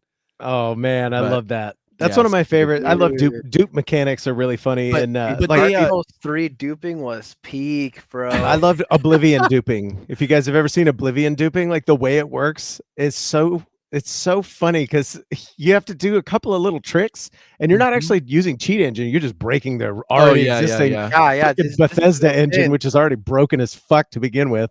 And then you spit out like 3,700 scrolls and the whole game like goes to 1 frame a second. That's so funny, dude. That's always entertaining. No, but I really enjoyed seeing, I mean, I guess, yeah, I enjoyed seeing like the progression of cheat engine, like from when I used it like way back in the day on other stuff in older games and whatnot. And then using it in Elden Ring, you know, in modern day where there was documentation. It was like so clear on how to do things. I was like, oh, I can just type the code in. You're good to go. Done. Brian. 100%. Hollow Attorney says times 800 Azura stars. Yep. Yes. I'll just throw them everywhere. Whatever. If you got the RAM for it, you're good to go. John, you mentioned a game just now, and I think I might have stomped on you. I'm sorry about that. You said something about duping in a different game. Did you have one that came to mind? 3, bro. What is it? In Dark Souls 3. Dark Souls 3 duping. Oh God. Oh, there goes my lights. Party mode, party dance party. Yeah, no, this is moody. This is all screen lighting right here. It's really impressive, this camera, but I'm not going to advertise for this camera. The Dark Souls 3 duping, if I'm not mistaken, you have to do some stuff, and there's a specific point where you run to a place and then run back and then run to a place and then run back. Yes. And then all of a sudden you have 99 whatevers, however many times you ran. Yes, pain in the ass. I remember I did that with a buddy of mine in school. His name was Xavier. Shout out Xavier. But that was so fun because that was my first time kind of like, because we did it on Xbox and it was like sit around the breakfast table, like the lunch table. You're like, bro, like, because I was complaining about how like I think I was like in New Game, like I think it was in Journey 3 or something like that. And I was like, bro, like I'm having trouble being able to buy anything because everything was so expensive to like upgrade. And he's like, bro, we can just dupe some souls. And I was like, what do you mean dupe some souls? And then like we literally did that for like an entire afternoon. And like I just had like on that account, which I still have access to on my Xbox, on my TV. I still have souls left over in my inventory from how much we duped. That's so fun. I love when a game is slightly broken. There's actually some really great stuff in Bloodborne, and I'm going to hard pivot us to our next couple topics because we still have stuff to talk about. Yeah, we do. This might be a 3-hour podcast, so I hope you're ready to. Yeah, we got big stuff. Anyway, the last thing I want to mention is there's a specific set of things that you can do in Bloodborne that are not technically duping, but the multiplication under the hood, the math that goes on, it's like if you're using a specific weapon with a specific procking something else, and then you kill one thing and then kill another within a certain time period, you get like 8.5 billion blood echoes for no reason because the math just works out that way. I'll find that video and send it to you, John. Yeah. Hold on, let me write this down. Bloodborne soul echo or blood echo duping. Yeah, I'll send that to you, dude. But it's really funny because it's a really specific scenario that you can make it happen, and then you could just level up the shit out of your character and break everything. It's a lot of fun. Small pivot over to, do you think we're going to be able to play Cyberpunk on a Steam machine? Yes. Do you think that'll be possible? Yes. And maybe I haven't looked up the specs. Maybe you guys can fill me in, because I have a little bit of a cursory glance on what is the Steam Machine. And Jamie, pull that shit up. What's the Steam Machine specs? Let me look those up real quick. Bro, I don't think you're gonna play it at 4K. No, you're not gonna play it at 4K, but it'll probably do like fake upscaling or something. Sure. Look, I am hyped about it. Whoa. They knew what they were. Okay. They knew what they're doing. They're looking to obliterate the console space. And will they? We'll see. Time will tell. We all know that consoles are already kind of dying. Okay. Yeah. The version of consoles that are starting to come out, we've heard what's kind of on the forefront of Xbox. I don't know what the hell's going on with PlayStation. We'll see what Sony does with that. I'm not aware of anything, if there is information out there about a next gen PlayStation. Yeah, there's inklings about a PS6. Yeah, but it doesn't seem like Sony's in a rush. No, I don't think so, because they're looking over at Xbox, and Xbox doesn't even know what they're doing right now. They're like, "What even is everything's an Xbox? Cooked, dude. This box of cereal you have, that's an Xbox." They're done. Okay. Yeah, they're cooked. And that's what they're competing with, right? And I think that's the problem, is consoles are going, oh, we're having to compete with computers, and not just from a perspective of pricing. Pricing is not necessarily the point anymore, because that's where consoles really shined. Is consoles were your best bang for the buck, like cost to performance value. If you wanted the best like machine for playing a video game at the lowest price point that you could possibly get it, you buy a console. And the reason for that is they literally would take a loss on the hardware cost, because they expected you to buy the accessories, the games that came along with it, the other pieces. So they took a hard loss on the hardware pieces. But people are kind of moving away from, first off, they kind of shot themselves in the foot, because they have their subscription model. So people aren't spending as much on video games anymore. Which they just upped the price for. No, Game Pass is $30 a month now. That's a whole other ball of wax we could get into. And I'm gonna put the kibosh on that discussion, because people are pissed about it. Let's move on from it. Yeah. Yeah, fair enough. I think we can all agree on that. But I think the important part is the fact that the console space is getting really complex, and they're trying to figure out, how do we make the money here? What do we have to do to continue? Like they have opportunity, right? They have a player base. They have people who use it. They have people who have need still. And so how do you fill that need? You make a Steam machine. Yep. That's Literally, absolutely the way to do it. And here's why that makes sense. You're not going to be able to make a Steam machine that is going to beat the price point of what a console used to be, because they're essentially they're making you a pre-built PC. They're making you a pre-built computer. That's what they're doing. And what they can't do, and I was talking to John about this earlier today, is I was telling him they're making you a mini PC, which means you can do whatever you want with that hardware. They're not locking it. It's just hardware. It's a computer. And I didn't know. Shoutouts to Gabe. Oh my God, Nathan, I didn't know this, but it's also, you can put your own hardware in it. Yes. Yeah. What? It's universal slots. RAM. It's you can just put more RAM if you want. It's SODIMM slots. RAM. You can replace the M.2 with three different size. Yes. They have they have the mini SSD. I can't remember the size specs, and then they have the full size M.2 drives. Y'all are blowing my mind right now, bro. I'm telling you, this is gonna kill Xbox bare minimum. I'm saying that. That's my hot take. Maybe hot take. And then hold on. No. I mean, check it out, dude. What this thing is incredible. And let me tell you what it's not really fast, because I think that also matters. This is not a piece of hardware that you're going to buy that's going to play everything at 4K at the highest frames. That's not what you're purchasing. What you're purchasing is a simple solution to get you to play any game that you want to play. Because it's a PC. You know what? It is a computer. Absolutely. Real quick, I want to just rattle off some of these specs, because they're kind of impressive. Yeah. The CPU is a 4.8 gigahertz, 12 threads, 6 cores, 12 threads. It's an AMD RDNA 3 with 28 compute units, 2.45 gigahertz max clock, 8 gigs of VRAM. So not the max, but that's what I have in my computer. I think it's an 8 or 12. Yeah, it's got 16 gigs of system memory, half a terabyte or a 2 terabyte hard drive. And then you've got the works: DisplayPort, HDMI, supports HDR and FreeSync, Wi-Fi 6E, Bluetooth 5.3, and gigabit Ethernet. 2 USB ports that are 3.2, 2 2.0, and 1 USB-C. 5 USB ports of various shapes and sizes, so you could plug whatever the fuck you want into it. And on top of that, it's got a dedicated OS.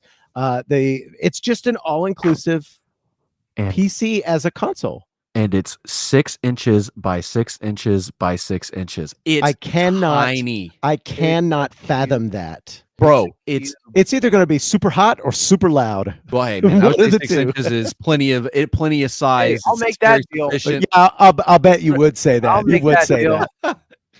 No, but seriously, I also want to deal. Yeah, 100%. And I want to point this out, that every time a console comes out from either Xbox or PlayStation, you have to you get 11 new games, and then you have to wait 2, 3, 4 years. Steam comes in with basically a built-in library of 50,000 different games that you can play out of the gate. Absolutely. And on top of that, PlayStation 5 have you seen have a game? Yeah. Have you seen the sales? I know you guys have seen the sales that go on. I buy so many fucking video games during the sales, and I still never really crack $60. Yep. It's crazy. Dude, it's insane. So that's what it's not, right? It's not going to be this powerhouse machine. They're shooting for 1080p. They're not shooting for your 4K it can do 4K. It's going to upscale to it, right? And okay. I don't know if it's going to. I don't know if it. Well, it's okay. No. It will do 4K, but it's going to heavily rely on the upscale, like the AI upscaling, the DLSS, the fake frame generation. Sure. That type of stuff. I mean, it's AMD, so and we're going to see more of that. Unfortunately, I hate. Yeah, it's just kind of. It's just going to happen. It's where the transcoding, I guess you would call it, is moving, right? Where we're interpreting that kind of graphical fidelity is changing.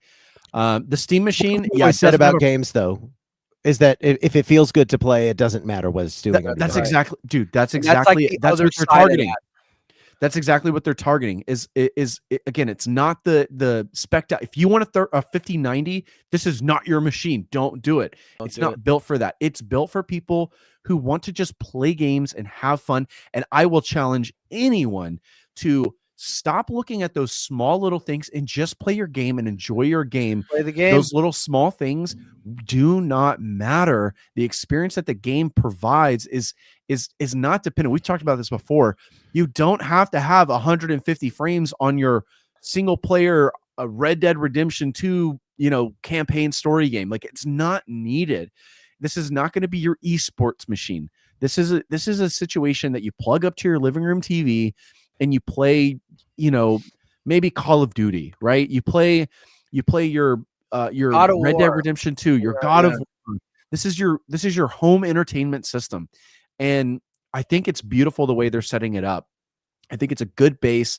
And on top of that, what they're doing is they're baking in this Linux system that's going to run way more efficiently. It'll be lightweight. SteamOS, and again, they're just tailoring it to this machine. It's going to run more efficiently. I think they said something along the lines of 6 times the performance of the Steam machine, or the handheld, the Steam Deck. Wow. Ooh. When you're done with the Steam machine, Devin, please hand it to me. Yeah. So that alone, all of that is just absolutely amazing. Once we drop the price point, once they give us some sort of price point, we'll really know what's going on. I have that. The price there's a leak. Let me scroll down and clarify this. The expectation. Here's the expectation. Okay. 449 to 600. That window. 449 to $600? No, really? Yeah. 449 to 600. And then it said higher spec models with larger storage could approach $800 or more, but Valve has repeatedly emphasized affordability and positioning it similarly to current consoles like the PS5 and Xbox Series so X. this is killing Xbox. I'm sorry. It's going to obliterate it. Yeah. It's going to obliterate it. If they do that, take it out back. Couple this with cross-platform play. Even their friends who have Xboxes, they're like, well, I still have Red Dead. I still have Battlefield 6 on this machine, and I can play with you guys. Doesn't matter what I have. I have this Steam machine. It's going to open up so much possibility for games. Like, fuck a Game Pass. You know? Just buy it on Steam, brother.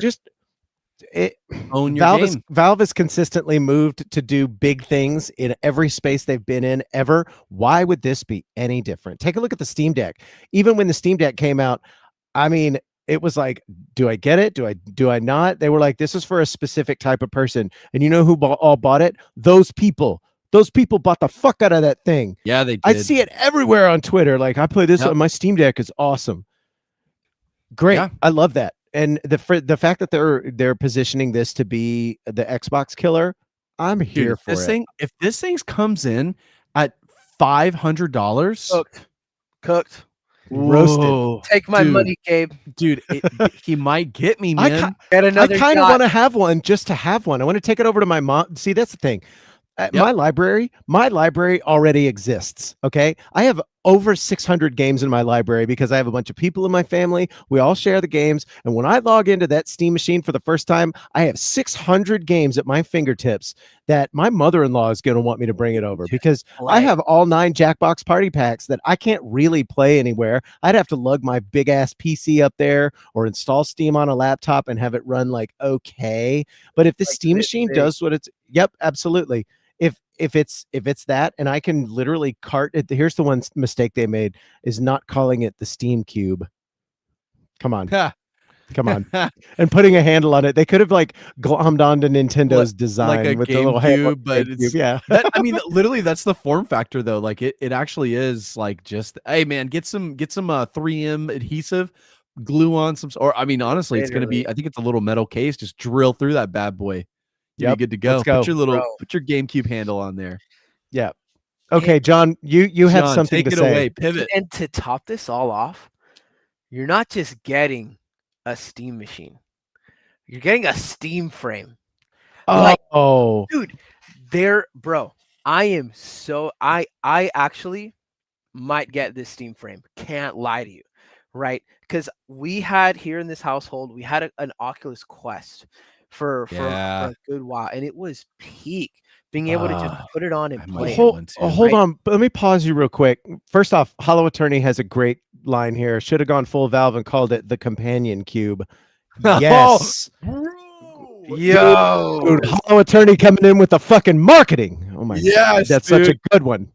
And then on top of that, I thought so. Wait, fill me in a bit. The Steam frame is VR, correct? Yes, it is a standalone VR. It can run independently from a PC. Okay, so this is not a Valve Index. No. Just wanted to be clear about that. Snapdragon 8 Gen 3. So it has a beefy little ARM processor. Beefy. I might get the whole shebang. Minus that abomination of a controller. Yeah, I never mind. It's fine. But like comes off rip with 16 gigs of RAM. Like I'm like in the controllers. The article I was reading, the guy was talking about the controllers themselves, and he was speaking about how they have surprisingly more tracking than he thought they were gonna have. Oh, okay. Because I guess coming from the Steam Index, which I never used. But I've never played a Valve Index before. Neither have I. But apparently they did a huge improvement on the actual feel of the controls themselves. But I personally am excited for the Steam frame. I think I will probably get that before a Steam machine. Steam frame looks incredible. I know. I'm looking at these products now, and I'm just like, dude, I am going to go broke. Now here you gave a little hate on the Steam controller. It just looks awful to me. No, but it looks horrible, but I'm gonna help you out a little bit. So first off, the ergonomics of it are actually good. I've heard it feels great.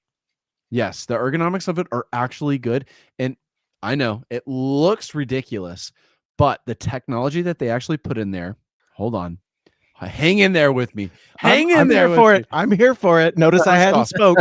First off, they have upgraded past Hall effect joysticks. Okay, So what even is that? Because Hall effect is like the gold standard now. Why anybody would ever put anything that's not Hall it's effect? not. And it's not. I did a deep dive into Hall effect because I was like, why is everyone not adopting this? What's the problem? Because the other ones, you get the stick drift, right? We all know stick drift and everyone hates it. So it's like, why are we not Hall effecting every joystick out there? That doesn't make any sense to me. And I found the issues with Hall effect is accuracy.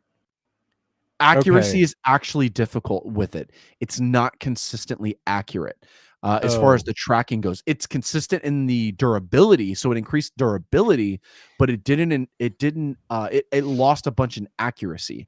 So the the old like mechanical joysticks that we're all used to with the Xbox controllers, those guys they wear out. They have physical parts that are just rubbing on each other and they just die. Hall effect, if you don't know, it includes like magnets, and then that like it's more durable because there's less friction points, and so it allows for a smoother experience because there's less friction points. So the way you move it feels a little better, and then it jumps back to zero essentially.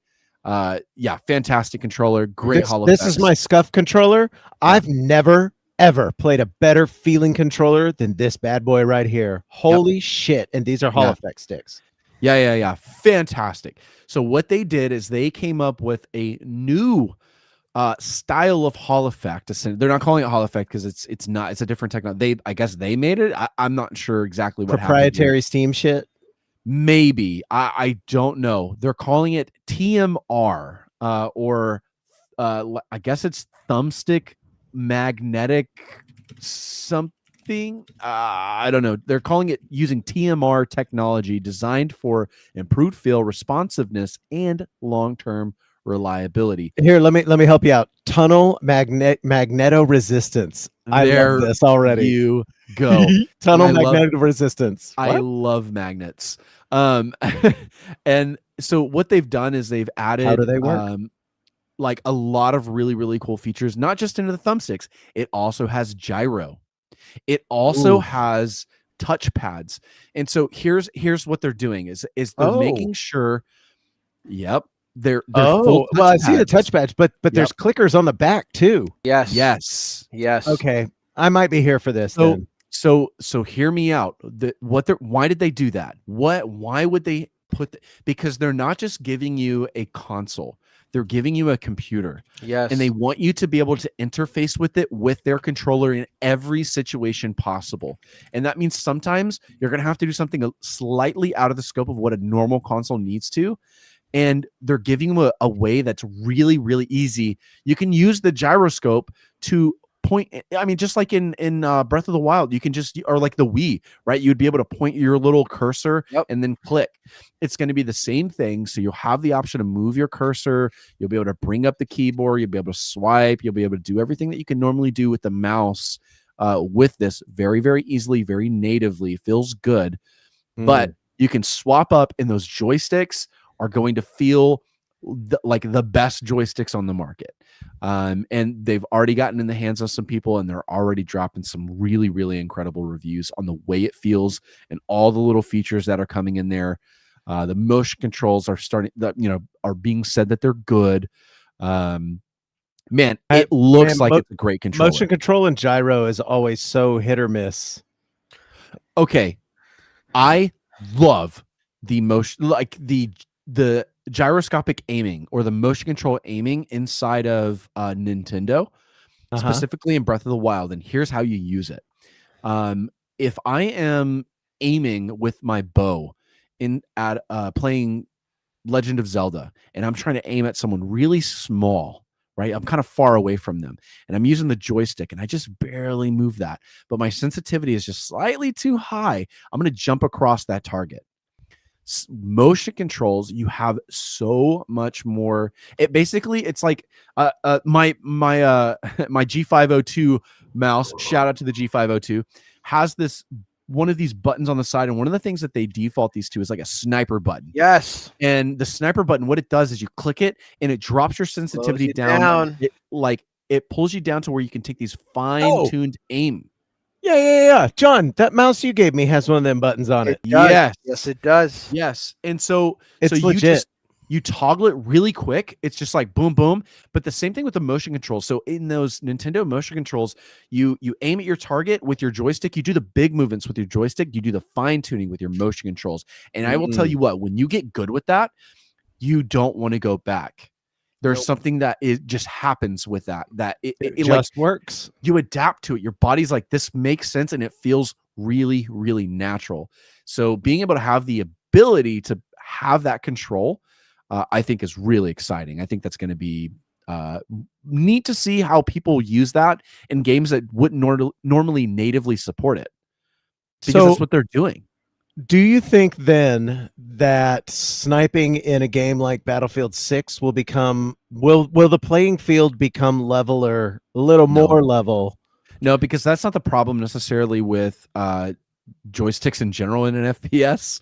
Yeah, the turn speed in general. Yeah, that's like, it's turn speed in general. You're not going to be able to solve that problem entirely. Yeah, but it will help with the I think just the overall interfacing with the controller and the game.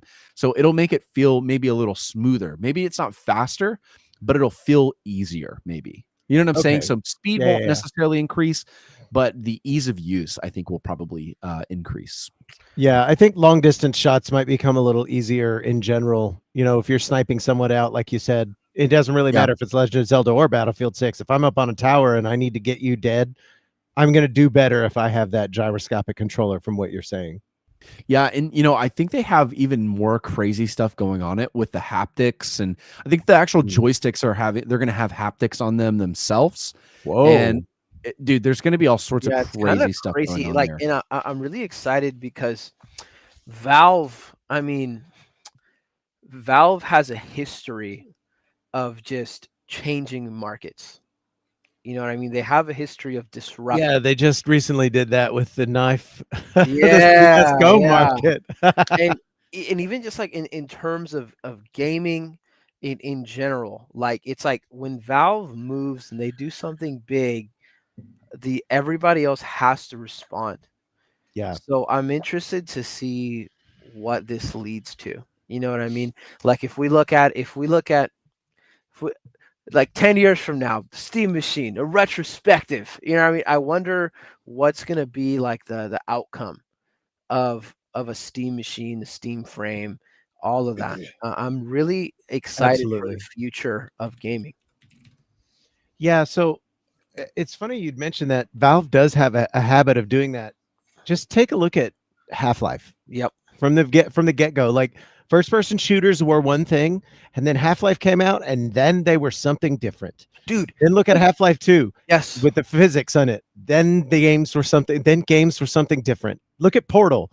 Then games were something different. That's what I mean. It's like this has, the potential, if everything goes right, you know what I mean, to make a difference in the market, to cause some sort of shift. Like the first reply on Twitter that I saw on Valve's official tweet announcing the Steam Machine was a "still no Half-Life 3 though, huh?" Like that was the first reply to the announcement of the Steam Machine coming out. Here's how they can break the market. Here's how they can break it entirely. The initial drop game with the Steam Machine is itself Half-Life 3. Exclusive to the Steam Machine. Exclusive to the Steam Machine. Oh my God. They would shatter the market. Oh, dude, it'd be bad. It would be really bad. They would break their own storefront. No, they would. They would. Yeah. That's crazy. Yeah, this hardware, all of it from top to bottom, looks like it's going to be quality. Hey, not to shift or throw us in a No, that's fine. I think we might have exhausted what we're hyped about for the Steam Machine. So I think the closing remark there would be, it all looks like it's quality. Give everything a chance and see what it does, and I bet you'll be at the very least pleasantly surprised, if not blown away. Agreed. So I was pondering something when I was over at Devon's. We were talking some pontification. Yeah, we were pondering on a post-Gabe world. Oh no. And one thing I was thinking about this on the grueling drive home. But do you think we'll ever see a Steam Pass? Oh God. Don't do that. I don't want to hear that. And here's why. We actually, if you're listening to this podcast for the first time, go back and check out, let me find that episode, but we talked extensively about how Game Pass stifles creativity and does some negative things on the monetary side for the developers. Just there's a host of other things that are not just creativity that gets stifled and destroyed when a Game Pass type situation gets introduced.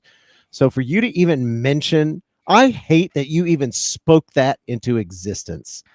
And because, okay, I want you to think about a market that has 50,000 games on it. What in the fuck would that even look like? I can't even begin to think about that. How would you group the games? What games would I get access to? What companies are joining in on this? Oh, this company, these 6 companies I like are joining in on it, but these 10 other ones aren't. Well, I don't know what. There's so many questions. The answer to your actual question is, John, no. And I hope to God that, God forbid, Gabe should ever pass away. I hope he is preserved in a Mr. House type scenario where he has scanned his brain to lead the way of gaming forever. He's just his yacht. He just becomes his yacht. He is his yacht. Yes, please. I want Gabe the yacht. The SS Newell. Newell. Newell. You know what I'm trying to say. I hope to God that never comes to pass, because I think it would be a terrible proposition, not to mention a logistical fucking nightmare. Blech. So when I was talking about the old cube, and I was describing, like, hey, like, think about the target audience that they're really looking to get at here. The living room gamer. Gamers live off of. It's a living room gamer, right? But sure, that's who those guys are. They're game passers. They're PlayStation Plus. They're casual, and they're happy with it. And they are. You're not wrong. They love it. I hate it. So when I was describing that, I had that run through my mind, but John, I threw it out of my brain so fast because I didn't want to think about it. Dude. I hope to God that doesn't happen, because that could absolutely, I think, just it would shake the market of Steam, the Steam marketplace. Because it's like, bro, all it's gonna take, in such a bad way. All it's gonna take is post game, that first board meeting after. What are we gonna do, guys? Big Gabe is gone. You know what I mean? It's just gonna take that one suit to bring that up. Well, you know, we could $1.5 billion by doing this tomorrow. We could make this tomorrow. And it's like, does Gabe have an heir? Like, does he have a son or something? I think like, he's got 2 kids, right? Are they like do we know, Jamie? Do we know if, like, I'm looking it up now. Jamie, pull that shit up. Jamie, please. Like, so will take the torch. I know that, yes, they have 2 children, Gabe and Lisa. Lisa Newell. The names of their sons are not widely publicized, but the older one is confirmed to be named Gray Newell. So we might have a secondary G Newell in the hopper. Dude, right. I need that to be the heir to Steam. Yeah, so I can't give specifics because I don't have them offhand, but having read through some interviews of people who are in the games industry, Gabe Newell has single-handedly prevented some catastrophic things on the Steam and Valve side of things, that he was basically like, no, what the fuck are you thinking? No, you can't do that. And then he's steered course away from some nonsense already. So if we remove that safety, that's what I'm saying, Nathan. Yeah. Like, he's already, like, we don't know what he saved us from. You know what I mean? Like, we don't know the full extent of what Gabe has done. And it's like, for that to be gone. I honestly hope we never know. I hope that my hope is that it remains so, because I love Steam. I think Steam is great. I never understood people who shit on it. I think it's an excellent marketplace. There's too many games and I can't find what I want. Oh God, there's so many options. My steak is too juicy and my laundry is too buttery. That's so what I hear. Like, oh man, shut the fuck up. It's an awesome platform. And we're about to pivot over to talk about this Stop Killing Games initiative, but I hope that never comes to pass, and I hope Gabe lives forever. That's basically where I'm at. And I hope all gamers are in that same boat, because whether you know it or not, you need to be in that boat for sure. Have to be, bro. Few people deserve the fountain of youth, and Gabe is one of them. He'd be the first one I sign up for sure. Put him in the front of the line. Decline it too, knowing him. Right. He would say, but did all of the gamers get a taste of the fountain of youth first? That's what he would say. Yep. Shout outs to Gabe. Shout out to Gabe Newell. So I'm going to do a little bit of a hard pivot, because we have one more big topic that we need to talk about, and we might have to save the friend slop discussion for next time. Friend slop. Well, we could touch on that. Somebody coined these games like RV There Yet and such, and Among Us, as friend slop, and basically they're just nasty chungus pivot. We basically they were using it as a derogatory term. And the response that I saw, which I agree with, was like, oh no, a game where people have fun with each other? What is the world coming to? Like, shut the fuck up, friend slop. Isn't that the fun games? Video games is to play fun games. Yeah. Oh my God. It's such a stupid phrase and I hate it. But also I lovingly adopt it. Like, it's friend slop. It's great. Funny though. Yeah. No, I think it's kind of accurate to some degree, but like without the negative connotation. Yeah. Here's the thing: is friend slop games suck if you have no friends. They do. Yeah, that's true. It's basically the people with no friends are complaining about it because they don't have any fucking friends to play with. They're hearing like, oh my God, this game is so fun. Peak is peak. Oh wow, R.E.P.O is so fantastic. Lockdown Protocol, it's great. Lethal Company. Oh my God, my mind is blown.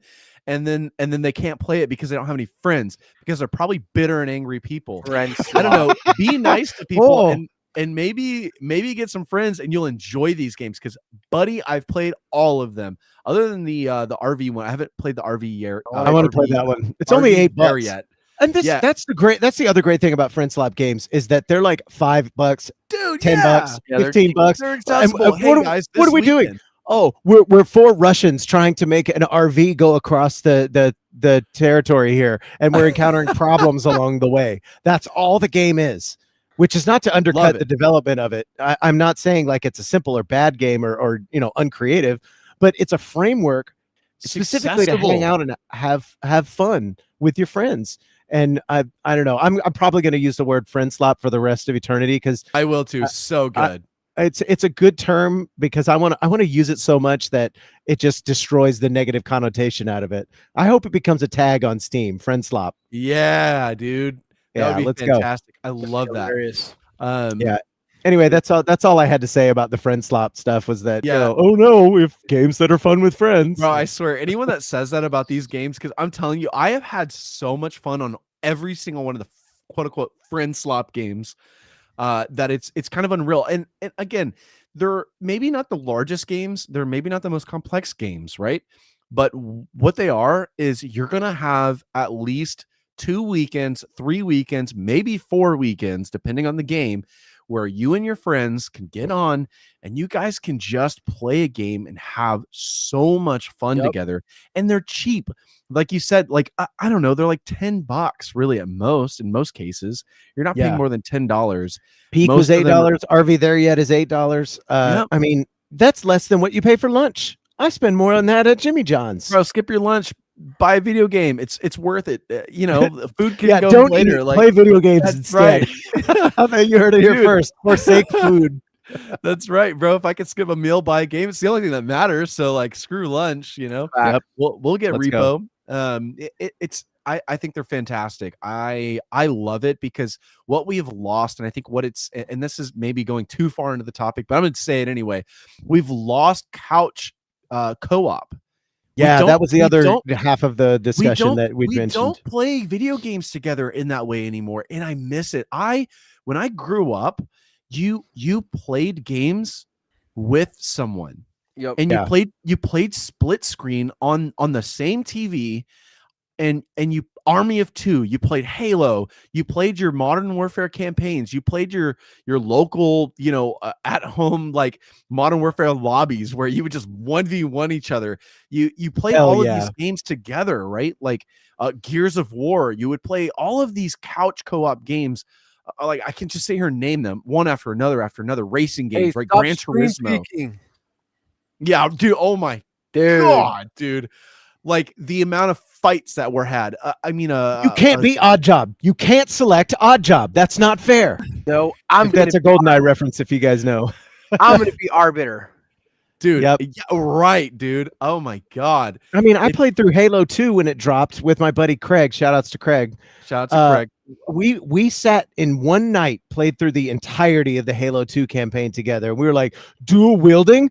Fuck yeah, let's go. Dude. Yes, it was badass. It was peak, man. It was a different style. But we've moved away from being able to play. And this is actually, I think, what the Steam machine can do is it can maybe revitalize some of that. Nintendo has always stayed there. They've always stayed true to it. They haven't left. They've never left the game. They know what they know. People still want that. They know there's still a place for it. They know there's a place for those games that you can just jump in and play with your buddies. They know that these longer form campaign games, like the Mario. Mario Galaxy. I'm sorry, I have to pause you a second, but I have a realization. It's that Mario Kart is friend slop. Yes. So is Mario Party. So is Mario Party. Mario Party is friend slop. Absolutely it is. There's no question about that. But the difference is, and this is kind of what I'm moving to, is like the friend slop space. What it did is it said, man, there's no way to play with your friends anymore in the context of like, I just want to play a game with my guys, like the bros, my brother, my best friend's coming over and he wants to play a game. We don't do that anymore because there's not really a space for it. I set up my computer, my rig, it's set up for me. It's a cockpit. It's for me to sit in. It's my keyboard set up for me. My mouse is set up for me. My chair is set up for me. My monitors are ideal for me. Like everything's configured for me. You're not playing with someone in here. And so we've lost that ability. But what we've done is we've come over and we've started to play online with each other in these games like Counter-Strike, these esports titles, but we've got competitive, and that was fun for a long time. And I think that's really, really fantastic. But then there was this moment of like, hey, but what if I don't want to be so serious? Like, what if I don't want to have to lock in and play League of Legends match for an hour-long straight, like competitive match where we can rage out and be pissed at the whole situation because we were trying really hard and we failed. What if I just want to, like, on the weekend, drink a beer, have some, fun with my friends over Discord, turn on the webcams, yap it up while playing this game, roll in an RV across a park or like whatever geographic location and try to get it there, right? Climb this mountain together. I don't know.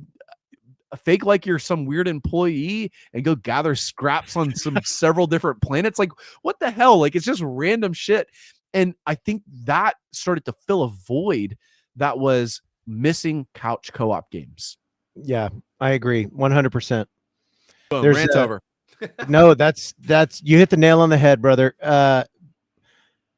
There was for a long time when esports was in the zeitgeist. It definitely, it turns out having fun is better than being pissed. That's what it boils down to. I don't want to be pissed playing Dota 2 or LOL. Right. I just want to have fun with my friends, and those games are here for you to do. And they're coming out in droves right now because people are realizing, once again, they forgot for a second that is fun. Yeah, it's a market. It's a whole ass market, and the Steam machine can definitely bridge some of the missing pieces on that. I think that's a really good observation. I think what we'll see if we start figuring out a way to re-include everyone into our gaming. I think we'll see new titles, and it won't be friend slop titles, right? It will be couch co-op titles. Things like the split fictions, the Overcooked, the It Takes Two, right, bringing back a Halo style game and being able to sit on your couch. My God, we're going to get a new Halo game, and we're going to get a new Steam machine, and it will be able to play the new Halo game. And we will be able to actually up. We'll be able to fucking do what we did. We'll be able to do that, right? We'll be, and that's what they were looking for. They literally releasing that to go, man, I wonder if there's a market for it. And Steam is setting it up, and they're going, look, we could maybe there's a market for that. Yep. And they're pushing towards, they're making reality what we say here all the time. You can just do stuff. At this point, with the hardware that's available and the games that are available on said hardware, you can just do stuff. Yep. And that's, I think it was either last episode or the episode before, but we talked about kind of all of the technology rising and converging into one thing with the crossplay and cross progression. Even when we get to the point of like, it doesn't matter what piece of hardware you have, you can just play the game with us. That is the ideal situation to be in. And these games coupled with that Steam machine is going to have a huge impact on that space for sure. Yeah. Yep. We're close.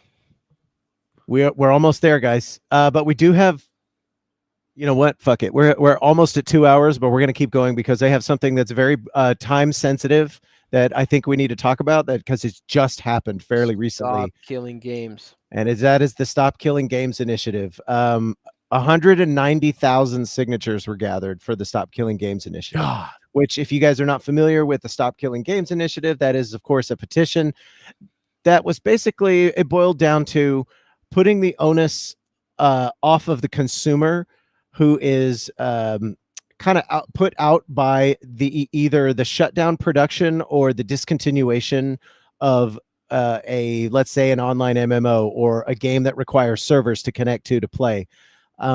You have situations, Devin's going through it right now, as a matter of fact, with New World Eternum. Amazon is going to shut down those servers at some point, and that game will be unplayable. So all of the time and effort that he has spent put it into this game, all of the items that he accrued, all of the money he spent on that game, probably in in-world currency, it's gone. He has nothing to show for it. Now, it's not a simple subject. It's extremely complex. A lot of layers. A little more than I had imagined originally. We're going to pull this discussion. So what this discussion is going to be is an article written by videogameschronicle.com. Shout outs to Video Games Chronicle for detailing all of these pieces. And you can go find the article about it. It's probably on their front page right now. But essentially, I'm going to read some excerpts, and this is in order of that I saw them in the article, and I pulled things out that, and maybe you guys had some that you wanted to mention as well. So feel free to jump in at any point. But there are some excerpts that I want to read, and I want to have you guys and myself react to it. And I think they're interesting things. So the UK Parliament just basically considered this petition and decided kind of what to do with it. Yeah, massive, by the way. Massive deal. The fact that it even landed on Parliament floor is crazy. Yeah, I love it. So the first thing that I'm going to throw out there is this quote right here. It is important to note that games have always been licensed to consumers rather than sold outright. First off, and let me finish the quote, and I'll jump in there because I have that sentence alone.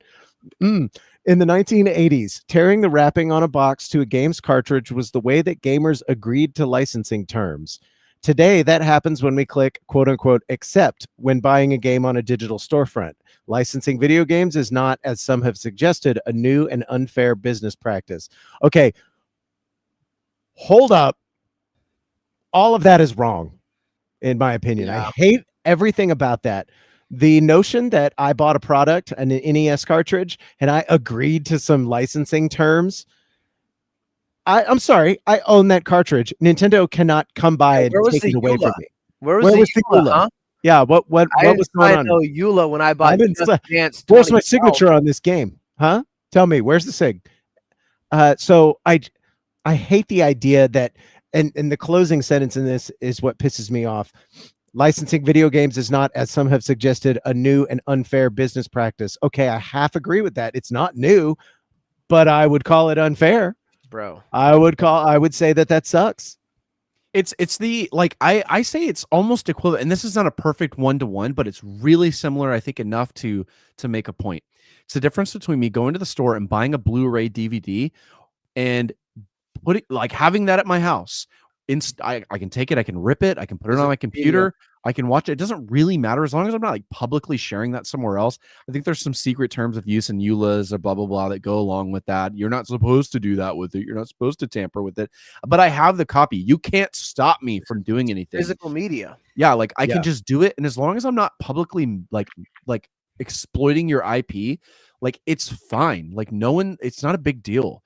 The difference, it's my Nintendo Switch. I should be able to flash it if I want to. Sure, yeah, it's your hardware. So, but it's like saying, okay, but it's the same thing as if you pay a subscription to Netflix and you press the download the movie button so you can watch it offline. No, it's not even close to the same thing. No, yeah, not even close. Close to the same thing. Yeah, because at any point, the DRM could kick in. The DRM is what Gone. It puts the wedge between the consumer and the owned product. Bad practice. John, weigh in. Do you have any more? Dude, I mean, like reading through it, I mean, I'm frustrated because the European Union, I just feel like my Johnny Silverhand heart, bro. Like, bro's going up in a blaze of glory. Dude, like your inner Keanu is kicking off. Dude, like I just feel like, bro, they're gonna side with the corpse. Of course, they always do, don't they? They're going to, man, because like, money is involved. Because there's money involved. You can't tell me there's not some lobbying involved, especially like I will say, the fact that I remember when this initiative started. I remember when this became a thing. Like I'm proud to say that I am one of those signatures on that. Hell yeah, me too. And like the fact that it got there makes me happy. However, we are still a long way from there being any action done to it. Right. You know, and that's what's unfortunate to me is that like, dang, you know, like, man, the European. You think they know what's up? You know what I mean? You think they oh my know God, no. up with current gaming? You know what I mean? You think that they're aware that New World just got actually like axed? And like, even if they were aware, you think they'd care? No, not at all. And that's what it's toys to them. That's what makes me sad, right? Is that like, at the end of the day, these are old politicians sitting up in Parliament that could care less about a New World Eternum, that could care less about Devin and Macy's experience with New World, that could care less about what I was able to do with this DS. They could care less. So that's where I don't know. Maybe I feel like maybe I'm being a little pessimistic, but like I feel like there's still a lot of work to be done. I don't think you're being pessimistic. I think you're being realistic, and it's because there's this connotation, and you can talk with people who are not gamers, and they'll tell you, "Oh, you're such and such age, you're playing video games. Yes, like grow up," and they don't understand that people put people put 16,000 hours into New World. People put 16,000 hours into New World. A person has done that. Like a person has done that, and not just a single person. There's so many examples of people putting so many thousands of hours, and they're not correlating that with, hey, take something that you care about, right? That you truly care about, and you've put time. Go ahead. Let's say, look, you old people, you old freaking like government employees, you politicians. But let's go talk about your golf, right? Your businessman, your pickleball, whatever it is that you've played for decades. The place that you've gone and you've enjoyed making money, you escape from your family because you're unhappy, or whatever it is that you've played and you've put hours and hours and hours into. Let's just go ahead and take it offline. You're no longer allowed to play it. You We can't took it play away it. from you. You can no longer enjoy that thing that you have sunk your entire life enjoying, growing in, getting better at, putting time into, putting money into, spending thousands and thousands of dollars in golf clubs and golf balls and golf carts, investing into the real estate. And then all of a sudden someone goes, we're just going to take golf away. Golf just gets taken away and you have no way to stop it. What a crazy ass analogy. Well, because that's essentially what's happening to people. Pretty close. It's pretty close. It's really close to what's happening to people. It's their hobby. It's their escape. Yeah. It's their way to get away from their troubles in life, or it's their things that they enjoy doing. It's their hobbies. It's the thing that they're passionate about. Yeah. And it just gets ripped from them and they have no rights in it.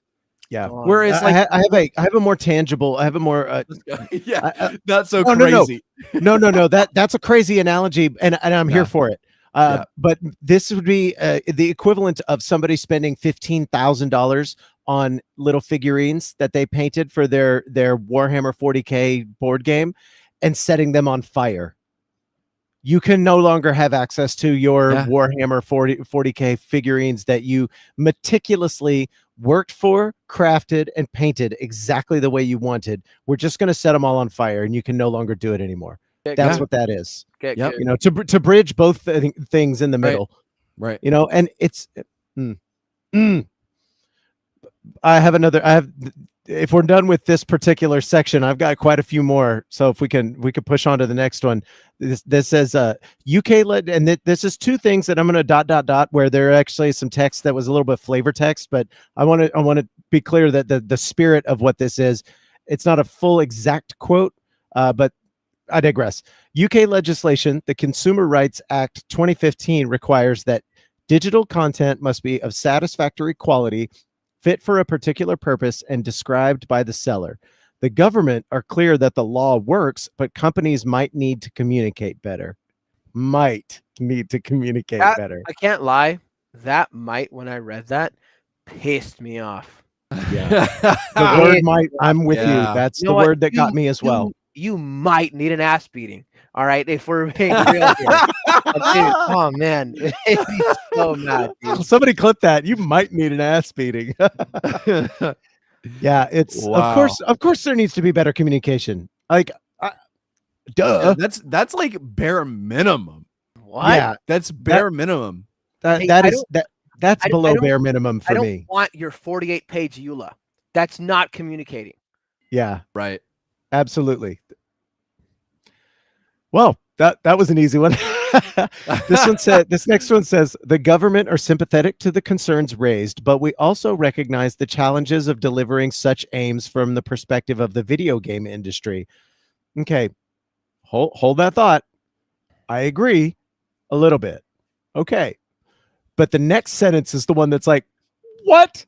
Such a change would have negative technical impacts on video game development. I don't care. I'm sorry. I don't give a shit. Whatever you have to do on your end to make it right with your it's your problem. You fucking deal with it. We're saying that we're unhappy with the status quo, and because it might be technically a little more difficult. I don't give a fuck. Double your workforce if you have to. Fix it. Figure it the fuck out. That's not my problem. Okay, rant over. Dang. Yeah. I mean, I think I hate that so much. No, I think you're valid with it because it's again, it's just along the lines of like, we can't just be complacent in it. There's clearly an issue. There's clearly an issue that has to be addressed. Now, what is the solution to it? It's not an easy do this, but there is a clear destination that needs to happen, and that's to stop disrespecting the people that you're selling products to. You're not going to find this in almost any other places that just absolutely rip people in this way. Like, it's such a unique scenario. And another, when I was reading that, I scoffed. Basically, what a UK thing to say. I scoffed at you.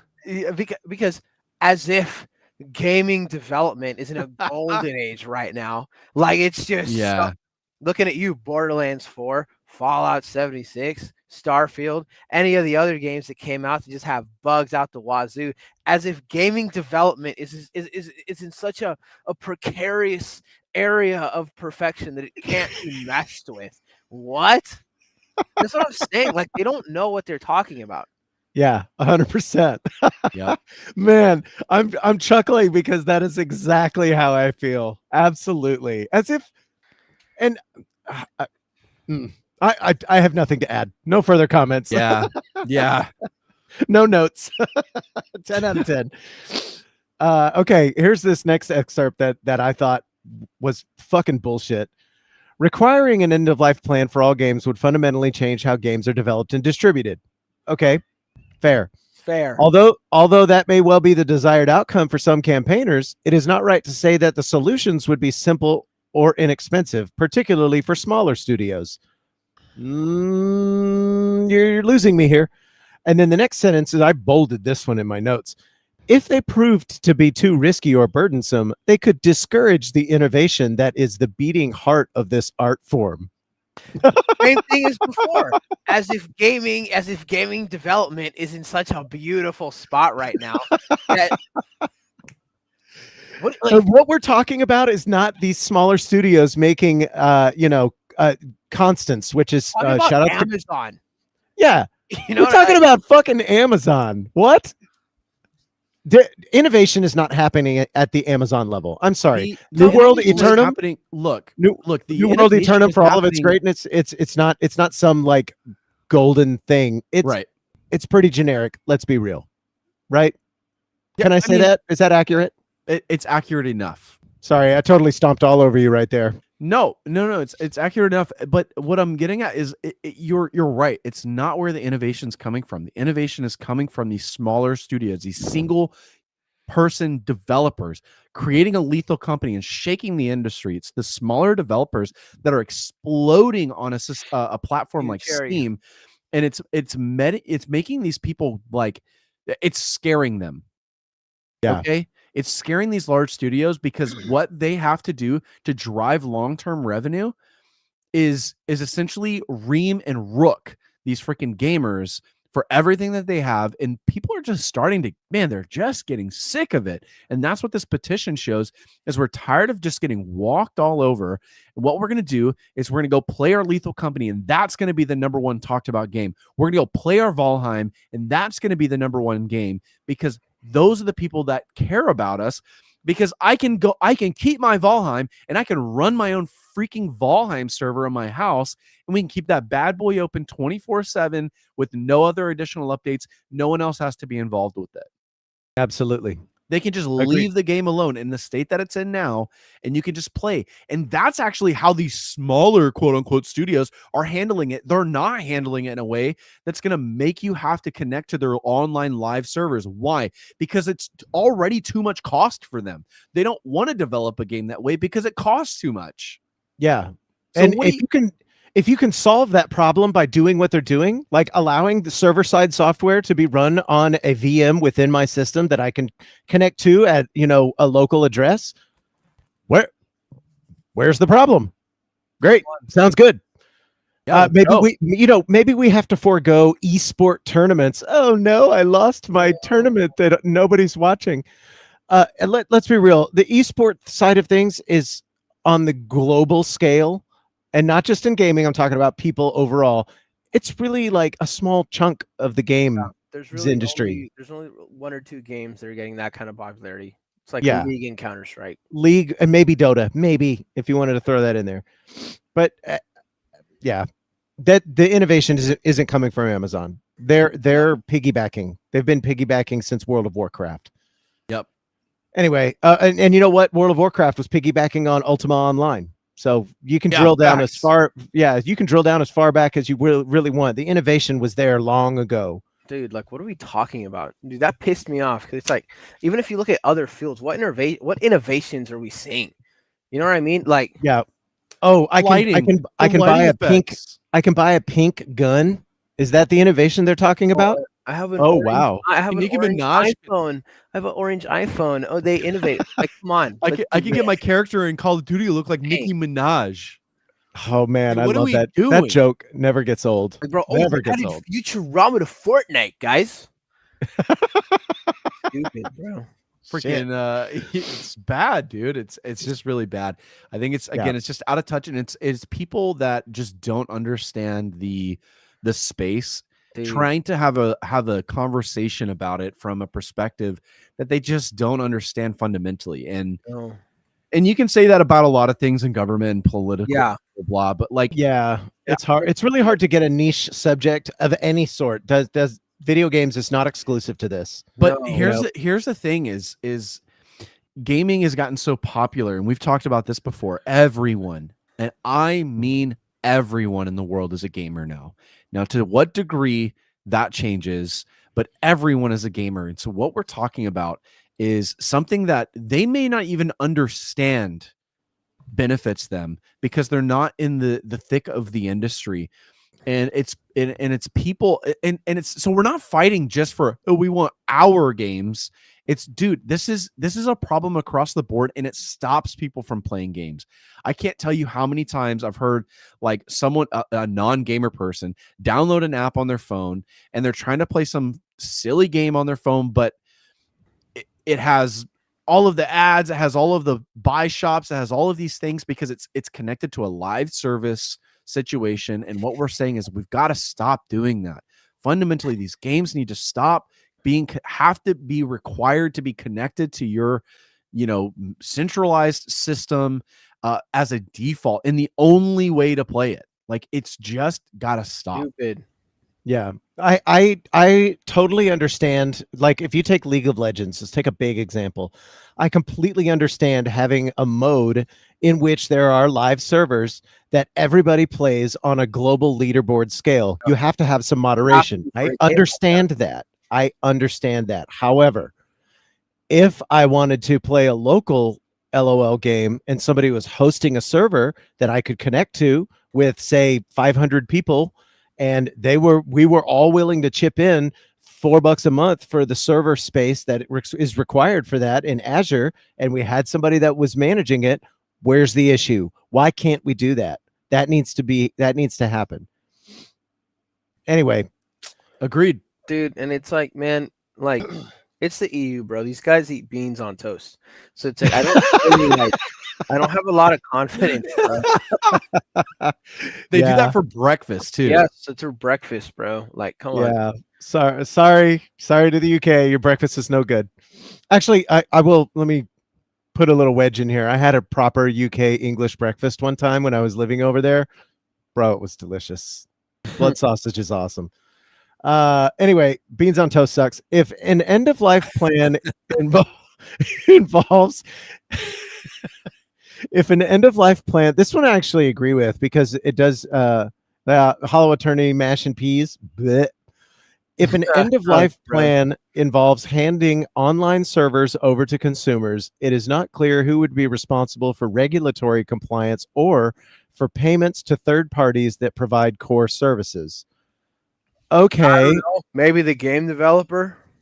Yeah, but so what this I'm diametrically opposed inside about this, because on one hand, handing over the online servers to consumers, that's a fundamental misunderstanding of how it would work at all. Nobody's going to give anybody the admin password to the Azure servers that exist right now for LOL. That's never going to fucking happen. And then on top of that, the payments to third parties, I don't know, maybe the gamers who want to host their own server, just give us a software, dude. I know in my heart of hearts, every single game that can be done that way, that could theoretically be done that way, has got one or two at the very minimum users that's like, oh no, I'm a network admin, I know how to do all this. Give me 3 days, I'll have it spun up. Honestly, if you just said, hey, if the Amazon said, hey, we're just gonna give you guys some information on like, here's the installation file of what you kind of need, right? We're not giving you we're not going to give you all the documentation, the secret sauce, but like, hey, this is everything that you would need to make this work. There will be the people who spent their 16,000 hours in it, they will make it happen, and they will host a server. Yes. 100%. They will play it. If we've ever seen anything, it's that the internet will make it occur. No, I mean, and we have proof in the pudding, and that's even on things like World of Warcraft. World of Warcraft, as they grew and changed, they left essentially these old versions of their game behind in that same way, and people loved those versions of the game, and they're gone now, and they don't have a way to be able to access them. And so what happens is they were able to find a way to rip information from that game and rebuild it and put it online in what they call a private server. And then they built communities around it to make sure that they could sustain it and make it stay alive. And so it's not that people won't do this stuff. It's that when you make it impossible for these people to do those things, yes, that's the issue. Mm-hmm. Yes. We don't care if it's near impossible to make it happen. We just want to have the opportunity to try. Like, just give us an opportunity to try. Like, don't make it easy for us. I would love a set of software and some documentation. I just want to try to make a Valheim server. I just want to give it a shot, because that's what there's a I would say 66% of my love for tech is games. The other 33% inside me is like, I would really love to just make a VM. What does that even look like? And then I did it. And then I didn't do anything with it, but I made a Linux VM one time. Because you can just do stuff. You can just do that. You could just do that. And if you give us the tools, we will just do that. It'll happen. If there's a market for Valheim or a League of Legends and the tools are available, you better fucking believe people are going to play that shit. Facts. Yep. This next one is probably the thing that is so irritating, like more so than anything else to me. And it's, I'm just going to read it. Perhaps most importantly, from the perspective of gamers, there are the safety and security impacts to consider. Under the Online Safety Act of 2023, video game companies are responsible for controlling exposure to harmful content in their games. Removing official moderation from servers or enabling community-hosted servers increases the risk that users, including children, could be exposed to such content. Then the legislation needs revision. Facts. I'm sorry. That's not the government's concern. It's the parents' concerns to make sure their children aren't exposed to shit. Sorry, not sorry. Hey, and then on top of that, hold on. I'm gonna let you finish. Go ahead. On top of that, it's the same old adage we've seen during the Satanic Panic. The same thing we saw when Mortal Kombat came out. Won't somebody think of the children? I'm sorry, those games weren't made for kids. They're made for adults or whatever. And if your kid's game kind of turns into that, there should be an announcement by the company like, hey, by the way, we're letting these servers go. There could be content on here that is harmful to children, just so you know. And it's your responsibility to make sure that your children don't access the things that they don't need to be accessing. It's not the game company's issue to deal with. This block of text for me is a non-issue. Like, sorry. Okay, so we're in this like worldwide video game that like has things that are not safe for children everywhere. Like, I don't know. You don't just like let your kid wander around in this world without like supervision. So why would you let them run around in this virtual world without supervision? It's just a stupid take to be able to say like, oh, like we have to regulate it in this game. Well, come on, man. Like, watch your kid. It's such a simple conversation. Hey, don't play that game. Yeah, done. Or else. Hey. Yeah. Hold on. Let me get the belt. Let me catch you on that game. Yeah. Like, I wasn't allowed to play Halo for a long time. Yep. I wasn't allowed to play games with blood in them at all. That's just how it was. And like any good kid, I found a way around. But hey, I'm all right. I made it. We all made it. Okay. It's fine. Yeah. Look, I'm not saying that, I was a golden child, but, I followed most of the rules, but maybe I broke a rule here or there. And your kids are more resilient than you think, That's true too. And on top of that, at some point, they're going to see a thing, whatever it is. It's sex, it's violence, it's, curse words, whatever it is. They're going to see that thing and it's going to shake them. That happens in everyone's life. at least once. And if it doesn't, you're not going to be prepared for the rest of the world, because when they leave the house, guess what? The handcuffs come off. Yep. And the world is then accessible to them, full stop. You want to at least have them prepared for it. This is turning into a parental discussion more than anything else, but I don't want it to get there. What I'm saying is, like, this is a non-issue. I'm sorry. I don't care that there are things on the internet that we want to maybe protect children from. That's the parents' job. Do better. Full stop. Yeah. Yeah, I hated that. So here's the summation. This is the last block of text I have. I know we've gone on for a really long time, but in the government's response to the petition, we pledged, this is what they said, we pledged to monitor the issue and to consider the relevant work of the Competition and Markets Authority on consumer rights and consumer detriment. Excuse me. We do not think that mandating end-of-life plans is proportionate or enforceable, but we recognize the concerns of gamers about whether information on what they are purchasing is always sufficiently clear. So basically, they were like, "Yeah, that's nice. We hear you. We'll monitor the situation." Literally, what this turns into with that conclusion is, it's going to just be deeper hidden inside, or more maybe at the surface of the EULA that no one ever freaking reads anyway. Like, yeah, but that's all that means is, if clear communication from a business to a user is, yeah, accept these terms and conditions. Yeah, we communicated it. Yeah, 100%. Basically, they're not going to mandate shit. They hit accept. Yeah. Oh. Accurate. And unfortunately, I mean, that's it, right? We hit accept, regardless if we read it or not. Or maybe, I mean, in the best case scenario, you have some sort of a badge that when you purchase a game, it has a badge that indicates live service. I mean, at the very least, I guess. Right? Like, not that doesn't, but that isn't, again, it doesn't solve the problem, because I know I'm playing a live service game when I play an MMO. Clearly, it's a live service game. Yeah, but that's essentially kind of the vibes that I got from that whole conversation is, oh yeah, it seems like there's not much we can really do, but like we can maybe ask. I can understand, like, it could be a communication thing. It's just about communication. That's why they lost the war. Yeah. Yeah. So essentially what I think what their response is, it's not just, oh, we hear you, little gamers, that you're unhappy about something. On top of that, it is also a fundamental misunderstanding of what we're asking for. Right. We are not asking for them to jump through hoops. All we're asking for is some fucking server software and documentation. Like, I get that your games are complicated. I get that WoW is complicated. People figured it out. I'm gonna go out on a limb here. It's not that fucking complicated. Okay, it's not that hard to do.